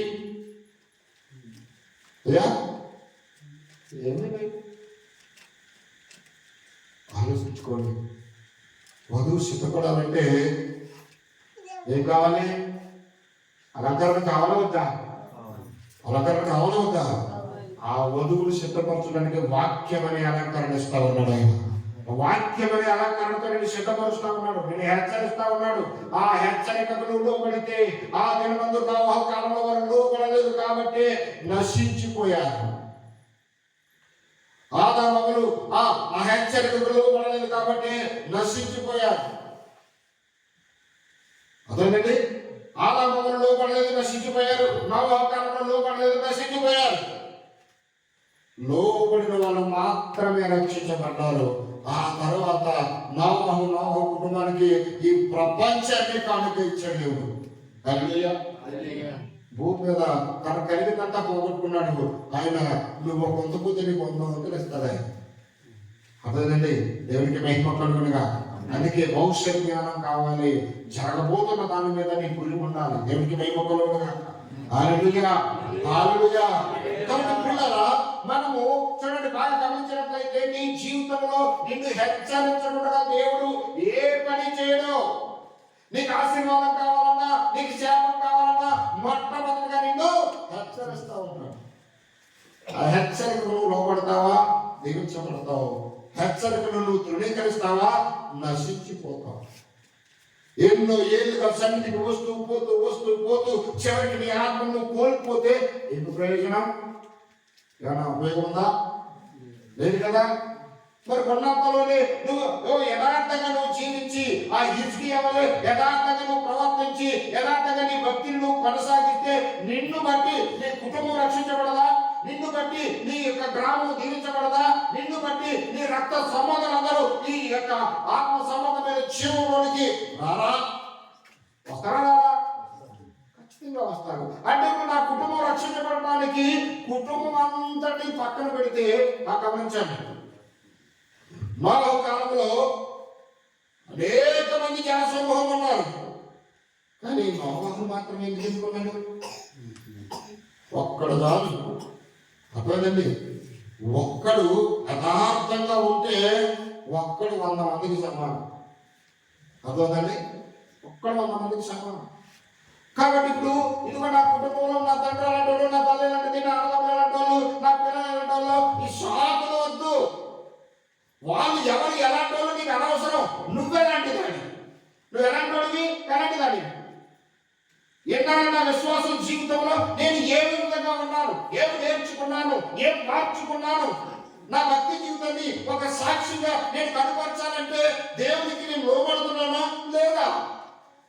నీకు నువ్వే ప్రశ్న వేసుకోవాలి, నీకు నువ్వే పరీక్షించుకోవాలి, నీకు నువ్వే సరి చేసుకోవాలి. ఎందుకు ఎంత వాళ్ళు ఏమనంటే ఏమొస్తుంది? నొప్పి వస్తుంది. అంతేనండి. మరి మీకు నాకు తెలియదు, నేను ఎలాగైనా బాధపడదు.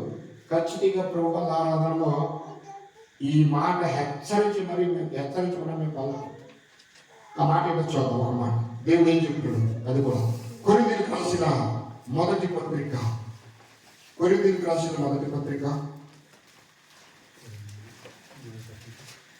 11వ అధ్యాయము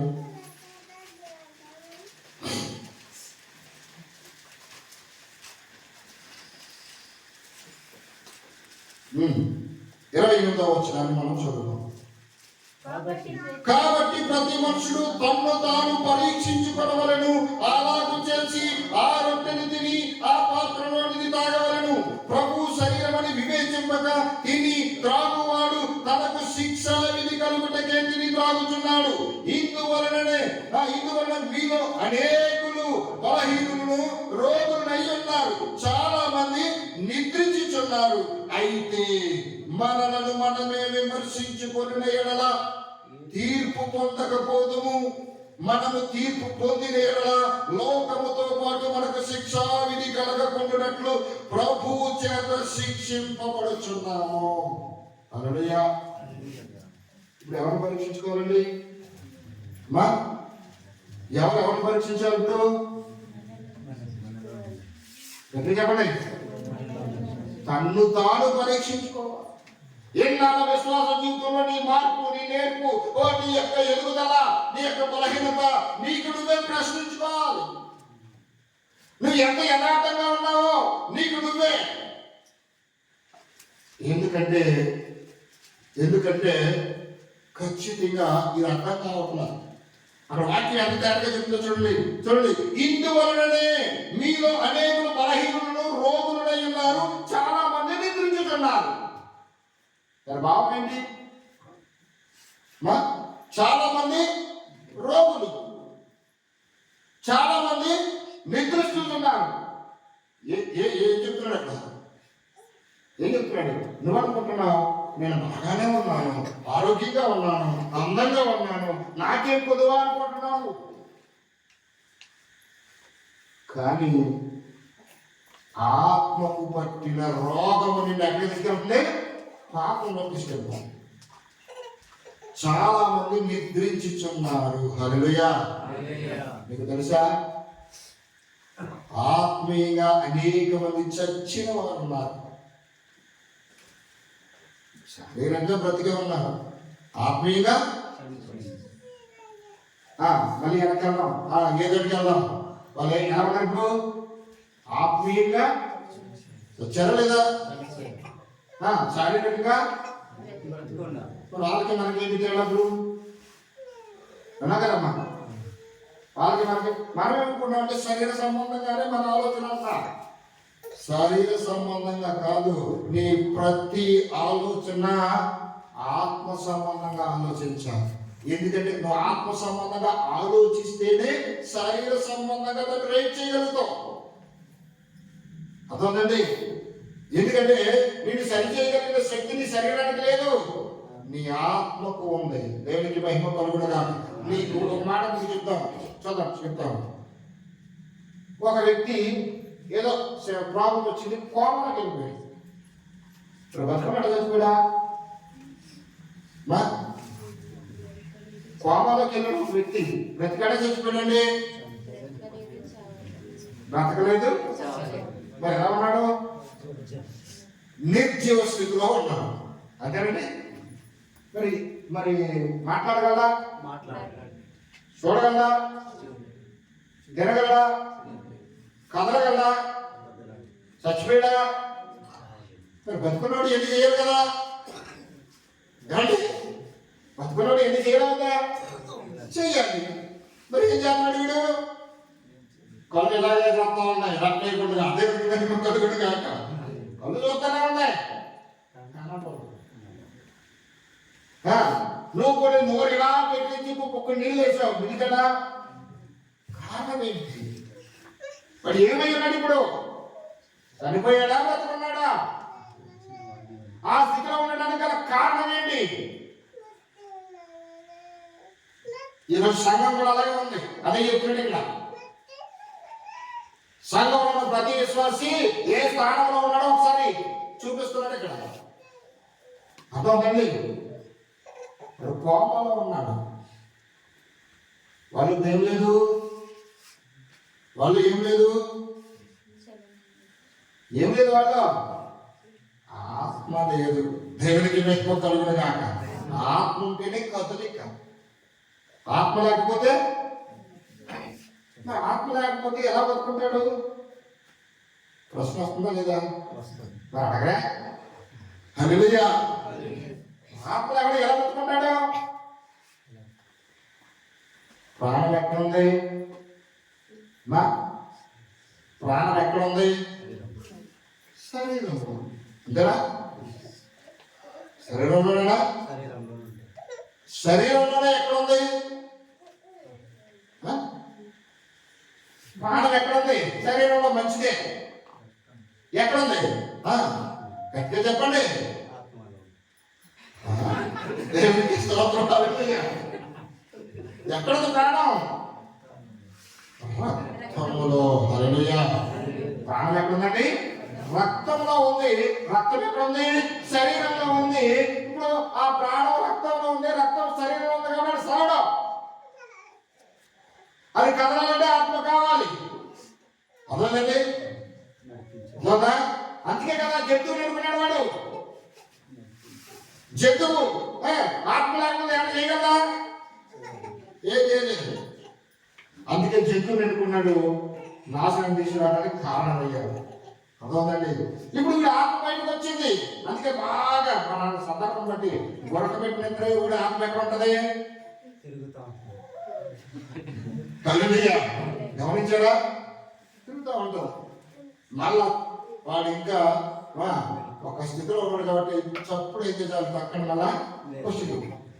అంటే రెప్పపాటు సమయాన ప్రపంచము అంచులకు వెళ్ళి రాగలిగిన శక్తి ఎవరుంది? హల్లెలూయా. ఉందా లేదండి? అంత విలువైన ఆత్మను నరకానికి తీసుకెళ్ళిపోతారా, నాశనానికి తీసుకెళ్ళిపోతారా? అందుకోసమే దేవుడు ఇచ్చింది. అందుకోసమా నీ స్థానం ఏంటో నువ్వు తెలుసుకోవాలి. అందుకే ఏమన్నాడు ఇక్కడ, ఏమన్నాడు చూడండి, మళ్ళా చదువుతున్నాడు అన్నమాట. ప్రభు శరీరముని వివేచింపక తిని త్రాగువాడు తనకు శిక్ష విధి కలుగుటకే తిని త్రాగుతున్నాడు. ఎవరో ప్రభు శరీరముని వివేచింపక తిని త్రాగువాడు ఎవరో? ఇప్పుడు బలారాధనలో ఇది ప్రభు యొక్క శరీరం నువ్వు ఏది భయంతో భక్తితో నిన్ను నువ్వు సరి చేసుకుంటూ, హల్లెలూయా, నిన్ను నువ్వు సరి చేసుకుంటూ, నీ తప్పుని నువ్వు ఒప్పుకుంటూ, నీ తప్పును విడిచిపెట్టి వినయముతో విధేయతతో భయముతో భక్తితో బలము చేయాలి. నీ ఇష్టం వచ్చిన కుక్కలా ఊరిపై తిరిగేసి, నీ ఇష్టం వచ్చిన కోతులా గంతులు వేసేసి ఆ టయానికి వచ్చేసి ఎక్కడ ముట్టెట్టేస్తానంటే నువ్వు సత్తావు. అదే చెప్తున్నాడు ఇక్కడ. చాలా మంది రోగులను బలహీనులను నిద్రించుచున్నారు. అంటే ఆత్మీయ చచ్చిన వాళ్ళకి దాని విలువ తెలియదు. బతికలను తెలుస్తుంది దాని విలువ ఏంటో. అలా కదండి, అలా కదా. దాని విలువ ఏంటో నీకు తెలిస్తే భయం కొడుకు పడుతుంది వాళ్ళ దగ్గరికి వెళ్ళాలంటే. అందుకే మనకి ఎవరైనా విరోధంగా ఉంటే ఖచ్చితంగా నువ్వు బలి చూడండి, నీ బలి అర్పణ చేసేటప్పుడు నీకు ఎవరైనా విరోధంగా ఉంటే ముందుకు వాళ్ళ దగ్గరికి వెళ్ళి క్షమాపణ అడిగి వచ్చి వాళ్ళు చేయాలి. ప్రభువాలు బట్టి దూరికే కాదు, దానిలో చాలా విషయాలు ఉన్నాయి. ఎందుకు ఈ మాట సందర్భం వచ్చిందంటే తనను తాను పరీక్షించుకోవాలి. దేవునికి మహిమ కలుగును. నోవహు కాలంలో దేవుడు హెచ్చరించడం లేదండి. దేవుడికి మహిమ కలుగునుగా. నోవహు కాలంలో చూడండి, మళ్ళా మొదటి చెప్తాం, ఆదాముకి హెచ్చరిక ఇచ్చాడు, చెడలేదా? వాళ్ళు వినియోగించుకోలేదు, నాశనం తెచ్చుకున్నారు. హిజ్కియాకు హెచ్చరిక ఇచ్చాడు, చెడలేదా? దాన్ని వినియోగించుకోవడం లేదా? వినియోగించుకుని ఏం చేశాడు? ఆయుష్ తెచ్చుకున్నాడు, రోగంలో తగ్గించుకున్నాడు. అంతేకాదు తన కుటుంబమును తన యొక్క రాజ్యమును కంటికి రెప్పలా కాపాడే శక్తిని తెచ్చుకున్నాడు. ఒక్క యథార్థవంతుడు, ఒక్క యథార్థవంతుడు. దేవునికి మహిమ కలుగుతుంది. కుటుంబ ప్రాంతం జరుగుతున్నాయా? గృహ కోరికలు జరుగుతున్నాయా? మా జరగకపోతే ఇంటికి ఆశీర్వాదం లేదు. ఖచ్చితంగా నెలకొకసారి ప్రతి ఇంటికి గృహ కోరిక జరగాలి. ఎందుకంటే నేను ఈ లోక సంబంధంగా నువ్వు ఎన్ని విధాలుగా నువ్వు ప్రయత్నం చేసినా ఏదో సమయంలో నువ్వు నీతిమంతుడిగా ఉంటావు, మళ్ళా లోకంలో పడిపోతావు. కాబట్టి ఖచ్చితంగా జరగాలి. ఇప్పుడు ఆ మాట నేను చూపించాను, నాది ఆగిపోతుంది అక్కడికి. దేవుడికి మహిమ కలుగునుగా. ఇప్పుడు ఎన్ని సందర్భాలు హెచ్చరిక ఇచ్చాడమ్మా చెప్పండి? ఎన్ని సందర్భాలు హెచ్చరిక వచ్చింది? ఆదాముకి హెచ్చరిక వచ్చింది, నాశనం చేసుకున్నాడు వెనలో వల్ల. నోవహు కాలంలో హెచ్చరిక వచ్చింది, వినియోగించుకోలే, మొత్తం సమస్తము నాశనం అయిపోయింది. వచ్చిందా లేదా? వచ్చిందా లేదా? సమస్తము సర్వ శరీరం నశించిపోయారు. హిజ్కియాకు హెచ్చరిక వచ్చింది. ఏం చేశాడు? తనను కాపాడుకున్నాడు, తన కుటుంబాన్ని పట్టణాన్ని కూడా కాపాడుకోవడానికి తన కారణమయ్యాడు. దేవునికి మహిమ కలుగునుగా. మరొక హెచ్చరిక చూద్దాం. దేవునికి మహిమ కలుగునుగా. ముగించుకుందాం త్వరగా. ఇది అనమంటారా అభిమంటారా? దేవునికి స్తోత్రం, హల్లెలూయా, హల్లెలూయా. దేవునికి స్తోత్రం, హల్లెలూయా. ఇందాక చూసా కదా, మాటల సందర్భంలో వచ్చింది. నోవహు కాలంలో దేనితో శుద్ధి చేశాడండి? జలం ద్వారా శుద్ధి చేశాడు. ఇప్పుడు సొదొమ కాలానికి వచ్చాడు. సొదొమ గుమొర్రా పట్టణాలు దేనితో నిండిపోయి? పాపంతో నిండిపోయి. ఇప్పుడు ఆ పాపం దేవుడి సింహాసనాన్ని తాకుతుందా లేదా? తాకుతుందా లేదండి? మరి ఇప్పుడు అక్కడికి హెచ్చరిక పంపించాడా లేదా? ఆ ప్రజల కోసం హెచ్చరిక పంపించాడు లేదా? పంపించాడు. ఆ హెచ్చరికకు తల వచ్చింది ఎవరు? లోతు. అంతేనండి, లోతు కుటుంబం. మరి అక్కడ ఉన్నటువంటి అందరూ ఏమన్నారు? నీ దగ్గరకు వచ్చినా నీ బంధువులు అనగా దూతలు కూడా మాకు అర్థం చెప్పు, మేము ఈరోజు మనతో పాపం చెయ్యాలి అంటే ఎంతగా పాపం విస్తరించిందో ఒకసారి చూడండి. వ్యభిచారం ఎంత భయంకరమైన స్థితిలో అంటే అక్కడ మగోళ్ళను కూడా విడిచిపెట్టేది లేదు. మగోళ్ళకి మగోళ్ళు వాడుంటారు, ఇంకా వేదం అనేది లేదు. అందుకే అక్కడ రామపత్రుడు అంటాడు, రామపత్రుడు ఏమంటాడు, ఓ అధ్యాయం రామపత్రిక 1వ అధ్యాయము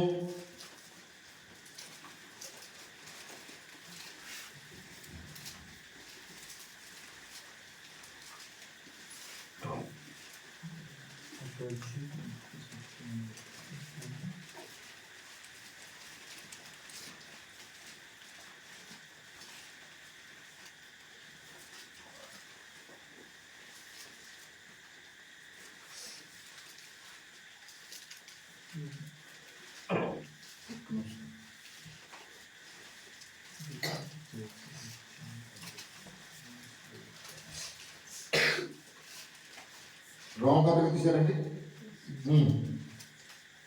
1:26-27 చూద్దాం.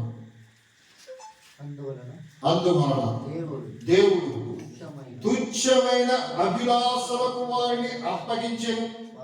వారు స్త్రీలు సహితము స్వాభావిక ధర్మమును విడిచి స్వాభావిక విరుద్ధమైన ధర్మమును అనుసరించేది. అటువలే పురుషులు కూడా స్త్రీ యొక్క స్వాభావికమైన ధర్మమును విడిచి పురుషులతో పురుషులు అవాంఛమైనది చేయుచు తమ తప్పిదములకు తగిన ప్రతిఫలము పొందుచు ఒకరి ఎడల ఒకరు. అదే జరుగుతుంది సుధమ అంతా కూడా. అదే స్వాభావిక ధర్మం అంటే ఏంటి? స్త్రీ స్వాభావిక ధర్మం పురుషుడికి వివాహం ఆడాలి, పురుషుడితోనే సాంగత్యం చేయాలి. పురుషుడి యొక్క స్వాభావిక ధర్మం ఏంటి? స్త్రీనే పెళ్ళాడాలి, స్త్రీతోనే సాంగత్యం చేయాలి. కానీ అక్కడ ఏమైపోయింది? పురుషులకు పురుషులు, స్త్రీలకు స్త్రీలు. ఈ కాలంలో జరుగుతున్నాయా లేదండి? అమ్మా జరుగుతున్నాయా లేదా? స్త్రీలకి స్త్రీలు పెళ్లి చేసుకున్న వాళ్ళు కనబడుతున్నారా? వింటున్నారా వార్తలు? దేవునికి స్తోత్రం, హల్లెలూయా. పురుషులకు పురుషులు పెళ్లి చేసుకున్న వాళ్ళు స్త్రీలకు స్త్రీలు పెళ్లి చేసుకుంటున్నారు. అంటే ఏం జరుగుతుంది ఇప్పుడు? నాశనానికి దగ్గరలో నమ్మలేదా? నమ్మలేదా? అంటే అవి భూమి మీద జరుగుతున్నాయంటే సొదొమలో అదే జరుగుతుందా లేదా? అక్కడ సొదొమ కుమార పట్టణంలో ఇదిగో దేవదూతలు అక్కడికి వస్తే ముందు అర్జెంటుగా వాళ్ళని పంపించి అక్కడికి ఇంకా పాపం లోతు మాట అంటాడు, అయ్యా అన్నారా తమ్ములారా, ఇదిగో అసలు పురుషునే కూడా నా కుమార్తెలు ఉన్నారు, ఇదిగో నా కుమార్తెలు కావాలంటే తీసుకుని మీకు నచ్చినట్టు చేసుకోండి, కానీ వచ్చిన వారు అతిథులు వారి జోలికి పోవద్దు అంటాడు. తప్ప పక్కకు కట్టేసి వాళ్ళ మీద విరుచుకు పడుతుంటే దూతలు కనుక వారి శక్తిని అక్కడ ఇచ్చి వాళ్ళు ఆందోళన చేసి ఇప్పుడు మీరు బయటికి పోండి. దేవుడికి మహిమ కలుగుతుంది. ఇప్పుడు హెచ్చరిక అక్కడికి వచ్చిందా లేదండి? సొదొమ పట్టణానికి వచ్చిందా లేదా? వచ్చిందా లేదండి? వచ్చింది. విన్న వాళ్ళు ఏం చేశారు? ఆ హెచ్చరికను విన్న వాళ్ళు ఏం చేశారు? రక్షించబడ్డ లోతు కుటుంబం. ఆ హెచ్చరికను చేర్చుకోకుండా దాన్ని పాడు చేయాలన్న వాళ్ళు ఏమైపోయారు? అగ్ని గంధకాలతో నశించిపోయారే లేదండి? నశించిపోయారే లేదా? బా దేవుడు హెచ్చరించుకుని ఎంత చేస్తాడంటారా? చేస్తాడా? చేయండి. మరి ఇప్పుడు ఎవరికి హెచ్చరిస్తాడు? ఎలా హెచ్చరిస్తాడు? ఇప్పుడు చెప్పడు. అది కూడా సేవకుడు తన సేవకుని ద్వారా దేవుడు హెచ్చరికనిస్తాడా ఇవ్వడా? దానికి లోబడితేనే. దేవునికి స్తోత్రం, హల్లెలూయా. చివరిగా ఇంకొకటి చాలా ఉన్నాయి, ఒకటి చూసి ముగించుకుందాం ఈ రోజుకి. దేవునికి స్తోత్రం, హల్లెలూయా. యోనా దగ్గరికి వద్దాం. దేవునికి స్తోత్రం, హల్లెలూయా, హల్లెలూయా.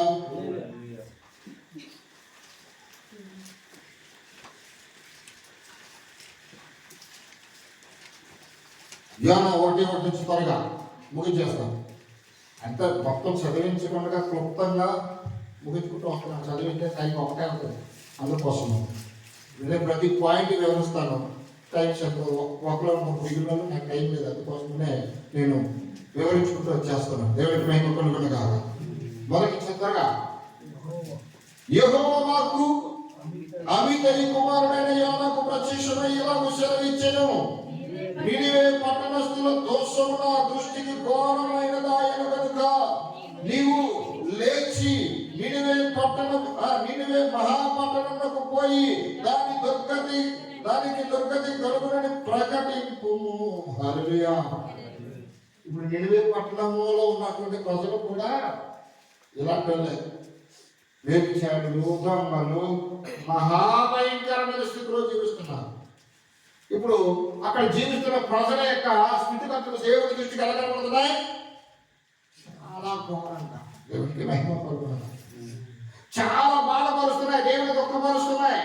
కాబట్టి ఇదిగో అక్కడికి సేవకులు పంపిస్తున్నాడు లేదండి? ఎవరైనా పంపిస్తున్నాడు లేదా? పంపిస్తా ఉన్నాడు. వెళ్ళి దాని దొరకటి పట్టునని చెప్పి హెచ్చరించి చెప్తున్నాడు. మరి యాన ఏం చేస్తున్నాడు? యాన ఏం చేస్తున్నాడు? వెళ్తున్నాడా? వెళ్ళడం. మరి ఏం చేస్తున్నాడు ఆయన? కలిసి వెళ్ళిపోతున్నాడు. అదేంటి? దేవుడి మాటకి వినాలని నేను తెలీదా? దేవుడి అసాధ్యమైన ఏమీ లేదని నాకు తెలీదా? తెలుసు. మరి ఎందుకు ఇక్కడికి ఆయన ఒక చోటకి వెళ్తున్నాడు, ఇంకో చోటకి వెళ్తున్నాడు? భయం. దేవునికి భయం కలుగునే. ఎందుకు భయం అంటే ఆ నినివే పట్టణము నిర్మించిన నిర్మాత ఎవరో తెలుసా? నిమ్రోదు మహారాజు. హల్లెలూయా. మహాపరాక్రమం కలిగినటువంటి ప్రజలు, ఆచారబాబులు, కండలు కలిగిన వారు. ఈ యోనా వాళ్ళ దగ్గరికి ఒక మాట అంటే ఒక్క గుర్తుకు చంపేస్తారు. అదేనండి, ఒక్క గుర్తుకి చంపేస్తారు వాళ్ళు. ఆ మనుషులను చూసి ఇప్పుడు దేవుడి కంటే ముందు మనుషులకు భయపడుతున్నాడు యోనా. అదేనమ్మా, మనుషులకు భయపడి ఏం చేస్తున్నాడంటే దేవుడు ఎలాగైనా చేయగలడు, ఈ కాక రేపు ఎలాగైనా మార్చుకుంటాడు దేవుడు. హల్లెలూయా, హల్లెలూయా అని చెప్పి ఈయన పారిపోతా ఉన్నాడు. ఊరుకుంటాడమ్మా? ఊరుకుంటాడా? సమస్య లేదు. ఆయన ప్రణాళికలో ఉంటే ఖచ్చితంగా నెత్తి మీద బుద్ధైనా సరే తన దాంట్లో పెట్టుకుంటాడు. నిన్ను మాత్రం విడిచిపెట్టు. ఇది మాత్రం పెట్టుకో. నీకు శ్రమలు వస్తున్నాయంటే కారణం నీకు ఎంతో దేవుడు ప్రేమిస్తున్నాడని అర్థం. నువ్వు దేవుని ప్రేమకు లోబడతా లేదని అర్థం. అదేనండి, నువ్వు దేవుని ప్రేమకు లోబడినప్పుడే నీకు శ్రమ వస్తుంది. నీకు శ్రమ వచ్చినప్పుడు వెంటనే ఏం చేయలేవు? అబ్బో నేనేదో చిన్న తేడాలో ఉన్నాను, నా కుటుంబంలో ఏదో చిన్న తేడా ఉంది, అదేంటో ప్రభు ఏంటంటే నువ్వు ఎంత ఏం చేయాలి? లోబడి దేవునికి మొరపెట్టుకోవాలి. అంతేగాని మాయగారి దేవుడు ఎంత యథార్థంగా ఉన్నాను, రోజు వెళ్తున్నాను, మార్కెట్ వెళ్తున్నాను, దశభాగం వెళ్తున్నాను, గాజులు వెళ్తున్నాను, నాకే పెట్టాలా అంటే ఇంకొకరు పెడితే నీకు ఇష్టమేనా? అలా అనకూడదు. ఖచ్చితంగా నువ్వు ఏం చేయాలి? దాన్ని గుర్తించాలి, గమనించాలి. ఆ హెచ్చరిక, ఆ సూచన దేవునికి భయం కలుగునదా. ఎందుకంటే మనం దాన్ని గమనించాలి. ఇప్పుడు ఈ నినివే పట్టణానికి వెళ్ళిపోకుండా ఈయన ఏం చేస్తున్నాడంటే ఇది ఎందుకు వచ్చిన గొడవని వాళ్ళ కిందకి వెళ్ళిపోయి ఏం చేస్తున్నాడు? నిద్రపోతా ఉన్నాడు. మరి దేవుడు ఊరుకున్నాడా? మరి ఏం చేశాడు? భయంకరమైన తుఫాను రప్పించాడు. భయంకరమైన తుఫాను తీసుకొచ్చాడు. ఆ భయంకరమైన తుఫాను వచ్చేసరికి వాడ ఏం చేస్తుంది? కింద అయిపోతా ఉంది, తిరగబడిపోయే పరిస్థితి ఉంది. ఆ వాడలో ప్రయాణం చేసే ప్రయాణికులు అందరికీ భయం వేసి వారి ఇష్టదైవాన్ని ప్రార్థన చేస్తూ ఉన్నారు. అయితే అయినా ఆ వాతావరణం సొలబడలేదు. వారికి ఇప్పుడు ఒక ఆలోచన వచ్చి ఈ ఉపద్రవము, ఈ ఉగ్రత ఎవరిని బట్టి వచ్చిందో, హల్లెలూయా, ఎవరిని బట్టి వచ్చిందో సీట్లు వేద్దాం రండి. వాళ్ళ పేర్లు రాసి సీట్లు వేశాడు. ఎవరి పేరు వచ్చింది? యోనా పేరు వచ్చింది. అంటే ఒక మనిషి తప్పు చేస్తే ఆ ఉగ్రత అక్కడ ఉన్న వాళ్ళందరి మీదకి వస్తుందా రాదా? గట్టి చెప్పండి. మరి ఇప్పుడు సంఘంలో ఒకరు తప్పు చేస్తే ఆ ఉగ్రత ప్రభావం సంఘం మీదకి వస్తుందా రాదా? బాగా గమనించాలి. ఏ ఒక్కరు తప్పులో ఉన్నా, తప్పు చేసినా ఆ ప్రభావం సంఘం అంతటికి చుట్టుకుంటుంది.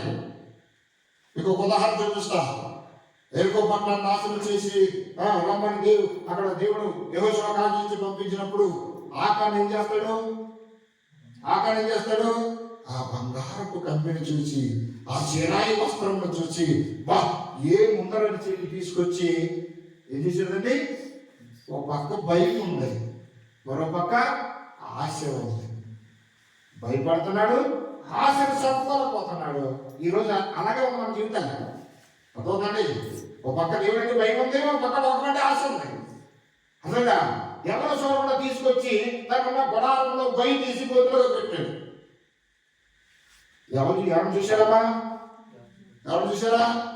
ఎవరు చూడలేదు. మరి ఎవరు చూశారు? సృష్టికర్త చూశాడు. హల్లెలూయా.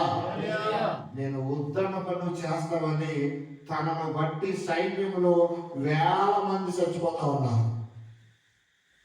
అలా పాపం చేశారమ్మా. మరి వాళ్ళందరూ ఎందుకు చచ్చిపోతున్నారు? ఇతడు ఉద్ధరణ పని చేసిన దానిని బట్టి ఒక్కడికి ఎవరి మీదకి వచ్చింది? ఇప్పుడు సైన్యం మీదకి వచ్చింది, సంఘం మీదకి వచ్చింది.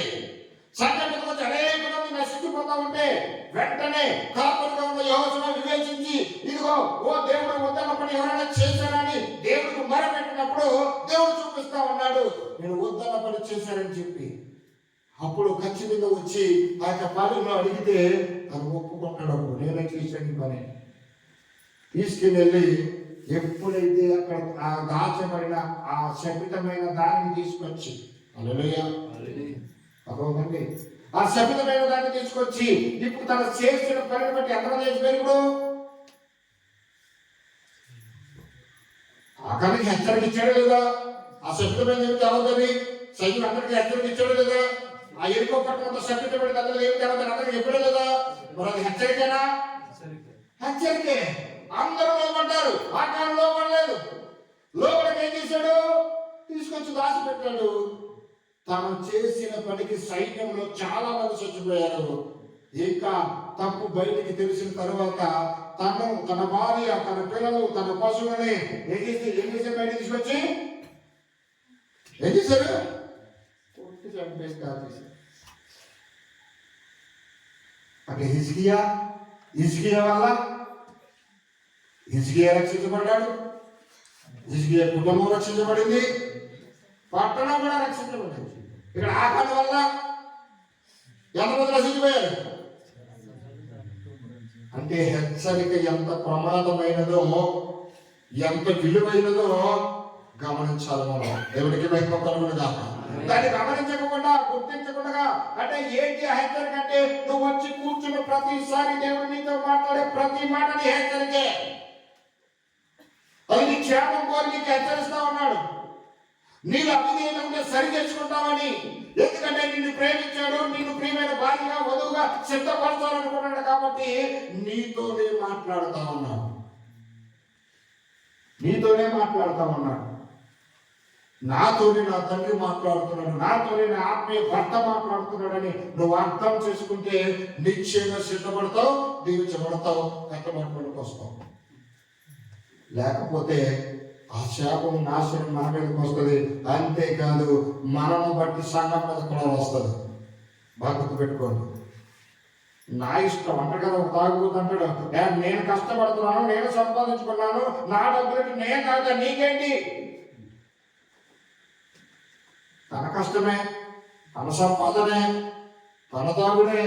మరి ఎవరి కష్టం? అతనితో పోతుందా? మరి తన మీద ఆధారపడిన భార్య పరిస్థితి ఏంటి? ఆయన మీద ఆధారపడిన బిడ్డ పరిస్థితి ఏంటి? ఆలోచించగలవుతా? వాళ్ళందరికీ నాశనం వస్తుందా లేదా? మరి ఈరోజు సంఘంలో కూడా అంతే.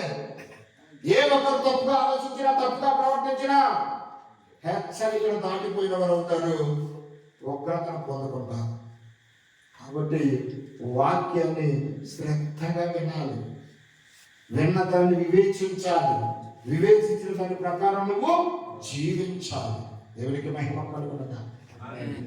కాబట్టి ఆ నినివే పట్టణపు ప్రజలు భయంకరమైన వాళ్ళని జడిసి ఏం చేశాడు, ఈయన దాక్కున్నాడు, ఉగ్రతను తీసుకొచ్చాడు అక్కడికి. అప్పుడు సీట్లు వేసి యాన పేరు వచ్చిన తర్వాత ఏమన్నాడు, బయటకు వచ్చి ఏమన్నాడు, ఈ ఉగ్రత నా వల్ల వచ్చింది. హల్లెలూయా, దేవునికి స్తోత్రం. నా వల్ల వచ్చింది ఇదంతా. మీరు క్షేమంగా ఉండాలంటే ఒక పని చేయండి. హల్లెలూయా, మీరందరూ క్షేమంగా ఉండాలంటే ఏం చేయాలి? ఇప్పుడు నా కాలు చేతులు పెట్టి చదువుతున్నాడు వాళ్ళండి, నన్ను చంపేది అంటున్నాడు. అంతేనండి, అసలు ఎవరు తప్పు చేశారని మేము వెళుతాడు, మళ్ళీ నిన్ను చెప్పేసి ఈ పాపం కూడా మా మీద రావాలా? వాళ్ళకి ఇంకా భయం వేస్తాను.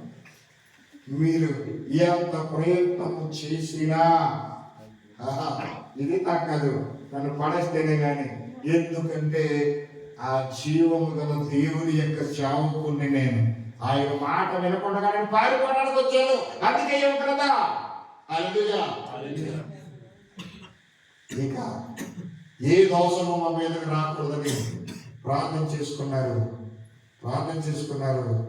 ఇంకొక విషయం ఉంటుంది ఇక్కడ, ఎవరికి ఇష్టదైవానికి వాళ్ళు ప్రార్థన చేసుకున్నారు. ఎప్పుడైతే యోనాని ఎత్తి సముద్రం పడేశారో క్షణములో సముద్రం అంతా చల్లబడింది. ఇప్పుడు వాళ్ళ మనసంతా ఎవరి వైపు తిరిగింది? యోనా దేవుడి వైపు తిరిగింది. హల్లెలూయా, హల్లెలూయా. అక్కడ ఆ వాడలో ఉన్న వాళ్ళందరూ కూడా దేవుడి మీద ఆధారపడ్డారు. అంతేకాదు, యోనా ఎప్పుడైతే సముద్రంలో పడవేయబడ్డాడో వెంటనే నోరు తెరచుకొని కూర్చుంది. ఎవరు? తిమింగలం. దేవుడికి మహిమ కలుగును. ఇప్పుడు 3 రాత్రులు పగలు ప్రయాణం చేసి ఎక్కడ తీసుకొచ్చింది? ఇప్పుడు నినివే పట్టణాన్ని తీసుకొచ్చారు. ఇక్కడ మీరు బాగా అర్థం చేసుకోండి. నినివే పట్టణపు ప్రజల యొక్క జీవన ఉపాధి ఏంటో తెలుసండి? సముద్రం మీదకి వెళ్ళి వేటాడి చేపలు పట్టి ఉపాధి చేసుకుంటారు వాళ్ళ పని. ఇప్పుడు డైరెక్ట్ గా యోనా వెళ్ళి ఇదిగో యెహోవా ఎలాగో సెలవిచ్చుచున్నాడు, ఏలియా చెప్పినట్లుగా యెహోవా ఎలాగో సెలవిచ్చుచున్నాడు, నా మాట కాక 3.5 సంవత్సరాలు వచ్చే వర్షం పడదు, ఓ అహబు అని హెచ్చరించారనుకో, గుర్తుకు చంపేస్తారు. ఇక్కడ భయం. అందుకని ఏం చేశాడు? వాళ్ళందరూ ఎవరి మాట అయితే వింటారో ఆ విధంగా వెళ్ళాలి. హల్లెలూయా. ఇప్పుడు ఏం చేశాడు? ఆ తిమింగలానికి ఎందుకు సెలవు ఇచ్చాడు? వాళ్ళందరూ మత్స్య వ్యాపారం చేస్తామన్నారు. ఇప్పుడు ఈ యోనాను మింగి ఈ యొక్క తిమింగలం 3 రాత్రుల భాగం ప్రయాణం చేసి ఇదిగో ఆ నినివే మహాపట్టణపు ఆ వాడల దగ్గరకు వచ్చి అంత దూరాన ఓ గెర్ర తిరుగుతా ఉందట. హల్లెలూయా, గెర్ర తిరుగుతా ఉంది. గెర్ర తిరుగుతూ ఉంటే ఏం జరుగుతుంది? ఇక్కడ ఏదో జరుగుతుంది అని ఆ వ్యాపారానికి రాకపోకలకి క్రయ విక్రయాలకు వచ్చిన వాళ్ళందరూ గుడ్లాడకుండా చూస్తా ఉంటే ఆ గెర్రలు తిరిగి నీళ్ళంతా చురుకులో తిరిగి ఆ సముద్రంలో పడి ఆ తిమింగలం లేచి ఆ ఒడ్డుకొచ్చి నోరు ఆవలించిందంట. హల్లెలూయా. ఏం చేసింది? నోరు ఆవలిస్తే దొరబాబులుగా ఆ నోట్లోంచి ఎలా నడుచుకుంటా వస్తున్నాడు. ఎవరు? హల్లెలూయా. దొరబాబు నడుచుకుంటా వస్తా ఉంటే వీళ్ళందరూ చూస్తా ఉన్నారు. అరే, మనము సముద్రం మీద బ్రతుకుతున్నాం, మన మధ్య దేవుడు ఇదిగో మన యోగక్షేమముల కొరకు ఇదిగో ఒక కుమారుని పంపిస్తా ఉన్నాడు, అతడు ఏం చెప్తే వినాలి. హల్లెలూయా. వాళ్ళ గురేంటి? ఇంకెవరు చెప్పినా పట్టుకోవడం, అమ్ముకోవడం, వాళ్ళ ఇష్టం వచ్చినట్టు బ్రతకటమే. ఇప్పుడు దేవుడు చూసాడు ఎలా మార్చుకున్నాడు? అక్కడ ఆ చేపలోని తెరవగానే నడుచుకుంటూ వచ్చాడు. ఇప్పుడు అతను చేర్చుకున్న తర్వాత యోనా చెప్తున్నాడు, ఇదిగో ఈ నినివే పట్టణానికి ఇదిగో దేవుడు పంపినటువంటి వార్త ఏంటంటే, ఈ పాపమైన సన్నిధిని అనుకుంటుంది, మీరు కనుక మారు మనసు పొందకపోతే, హల్లెలూయా, మీరు విచారం మానకపోతే, మీ దొంగతనం మానకపోతే, ఇదిగో మీ యొక్క ప్రాథమికమైనటువంటి చెడును విడిచిపెట్టకపోతే ఈ పట్టణం నశించిపోతుంది. హల్లెలూయా. నోవహు ప్రకటించాడు, విన్నారా? ఏమైపోయారు? నశించిపోయారు. ఇక్కడ యోనా ప్రకటిస్తున్నాడు, ఒక దిన ప్రయాణం చేసి ప్రయాణం చేస్తే ఆ వార్త ఆ నోట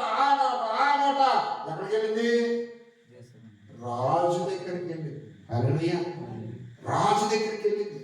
రాజు దగ్గరికి వెళ్తున్నకి రాజు అంటాడు, ఒకవేళ మనము ఆత్మతో సత్యంతో పశ్చాత్తాపంతో దేవుని వేడుకుంటే మన మాట విని ఒకవేళ తన మనసు మార్చుకుంటాడేమో అని ఇప్పుడు రాజు అధికారపూర్వకంగా ఆజ్ఞయిస్తాడు. ఇదిగో చంటి పిల్లలే కాదు, ఓ పశువులే కాదు, పెద్దవాళ్ళే కాదు, గోలు బట్ట కట్టుకుని బుడదలో కూర్చుని దేవుడికి మనం పెట్టండి. ఏ ఒక్కరు అన్నపానంలో కూర్చుకోవద్దు, చంటి పిల్ల కూడా పాలవద్దు, పశువులకు నీళ్ళు పెట్టద్దు, కట్టేయద్దు. చూసారండి ఆ మాట చదువుతుంది చూడండి, ఎంత గొప్ప మాట. 3వ అధ్యాయం చివరిలో ఉండదు. 3వ అధ్యాయం 3:7 చదవమా త్వరగా. మరియు ఆ. రాజైన తానును ఆ. ఆయన మంత్రులను ఆజ్ఞయ్యగా, ఒకవేళ దేవుడు మనసు త్రిప్పుకొని పశ్చాత్తాప్తుడై మనము లయము కాకుండా తన కోపాగ్ని చల్లార్చుకొనును. కనుక మనుషులు ఏది పుచ్చుకొనకూడదు, పశువులు గాని ఎద్దులు గాని గొర్రెలు గాని మేయకూడదు, నీళ్లు త్రాగకూడదు. మనుషులందరూ తమ దుర్మార్గతలను విడిచి తాము చేయు బలత్కారములను మానివేయవలెను. మనుషులేమి పశువులేమి సమస్తమును గోనె పట్ట కట్టుకొనవలెను. జనులు మనస్పూర్వకముగా దేవుని వేడుకొనవలెను అని దూతలు నినివే పట్టణంలో చాటించి ప్రకటన చేసిరి. ఈ నినివే వారు తమ చెడు నడతలను మానుకొనగా వారు చేయుచున్న క్రియలను దేవుడు చూచి పశ్చాత్తాప్తుడై వారికి చేయుదునని తాను మాట ఇచ్చిన కీడు చేయక మానెను. హల్లెలూయా, హల్లెలూయా. హెచ్చరికకు లోబడితే దేవుడు మనసు మార్చుకున్నాడు లేదండి? మార్చుకున్నాడు లేదా? చూసారా? దాని యొక్క పరిస్థితి భయంకరమైనది, అది దొరకది. ఇదిగో వీళ్ళు ప్రకటించే చెప్పున్నాడు దేవుడే. ఆ మాట రాజు దగ్గరికి వెళ్ళినప్పుడు ఇప్పుడు ఎవరిస్తున్నారు? రాజు ఆజ్ఞిస్తున్నారు. వాళ్ళు ఎలాంటిదట? దుర్మార్గులు, దుష్టులు. ఎంత భయంకరమైనటువంటి స్థితి ఉందో చూసారా కదా? అలాంటి వారు సైతము తన దుర్మార్గమును విడిచిపెట్టారు, తన పాపమును విడిచిపెట్టారు, తన తప్పులు ఒప్పుకున్నారు. పశ్చాత్తాపంతో దేవుడికి ఏం చేశారండి? మొర పెట్టారు. ఇప్పుడు వాళ్ళు కన్నీళ్ళు విడిచిచ్చు ఆ పశ్చాత్తాపంతో దేవుడికి చెప్పిన మొరను బట్టి ఇప్పుడు దేవుడు ఏం చేశాడు? వాళ్ళకి చేస్తాను నా కీడు చేశాడండి. ఇప్పుడు ఆ పట్టణాన్ని కాపాడడం లేదా? దేవునికి మహిమ కలుగును. హిజ్కియా పట్టణాన్ని కాపాడుకున్నట్లుగానే నినివే పట్టణం అంతా కూడా కాపాడబడింది. హల్లెలూయా. దేవుని హెచ్చరిక వింటే ఏం చేయబడతామండి? కాపాడబడతాం, ఆశీర్వదించబడతాం, దీవించబడతాం. వినకపోతే నశించిపోతాం. నశించిపోయిన అనుకుంటున్నారు ఇప్పుడు లిస్టు. దేవుని మాట, దేవుని యొక్క హెచ్చరిక వినకుండా పక్కన పెట్టి నిర్లక్ష్యం వచ్చి నశించిపోయిన ఎంతమంది? తర్వాత నోవహు కాలంలో అదేనండి, ఆదాము హవ్వలు నశించిపోయారు. నోవహు కాలంలో ఉన్నప్పుడు ప్రజలు నశించిపోయారు. సొదొమ ప్రజలు నశించిపోయారు. ఉన్నా కదండి? ఆకారం నశించిపోయారు. ఉన్నా కదండి? ఇంకా మరి ఇప్పుడు ఇంకా చెప్పుడు కొంత చాలా మంది ఉన్నారు. ఇప్పుడు మరి మార్పు చెంది రక్షించబడిన వాళ్ళు ఎవరు? హిజ్కియా, నినివే పట్టణం. అదేనండి. మన పరిస్థితి ఏంటి? చివరిగా టైం చాలా అయింది, నేను ముగించేస్తున్నాను. మన పరిస్థితి లేకపోతే రేపు కొంచాలి మళ్ళీ. హల్లెలూయా. ఎందుకు రేపు ఇంకో కొంచెంలో వెళ్ళాం. దేవుడికి స్తోత్రం. హల్లెలూయా. మరి మన పరిస్థితి ఏంటి? ఇప్పుడు మనకి ఏం కావాలి? మనకి ఆశీర్వాదమా, శాపమా? ద్వితీయ దేశం కాలంలో చెప్తున్నాడు లేదండి? చెప్తున్నాడు లేదా? ఆశీర్వాదము, శాపము, జీవము, మరణము నీ ఎదుటే ఉంది. ఎక్కడుంది? ఇక్కడే. అర్థమవుతండి? నీ ఎదుటే ఉంది. నీకు ఏది కావాలో దాన్ని పట్టుకుని వెళ్ళిపో. హల్లెలూయా. కాబట్టి సన్నిధికి వచ్చినటువంటి మనము దేవుని ఆత్మకు ఎంత చోటిస్తున్నామో, దేవుని కాపరికి ఎంత విలువిస్తున్నామో, కాపరిలో నుండి వస్తున్నటువంటి స్వరానికి ఎంత లోబడుతున్నామో మనకు మనమే పరీక్షించుకోవాలి.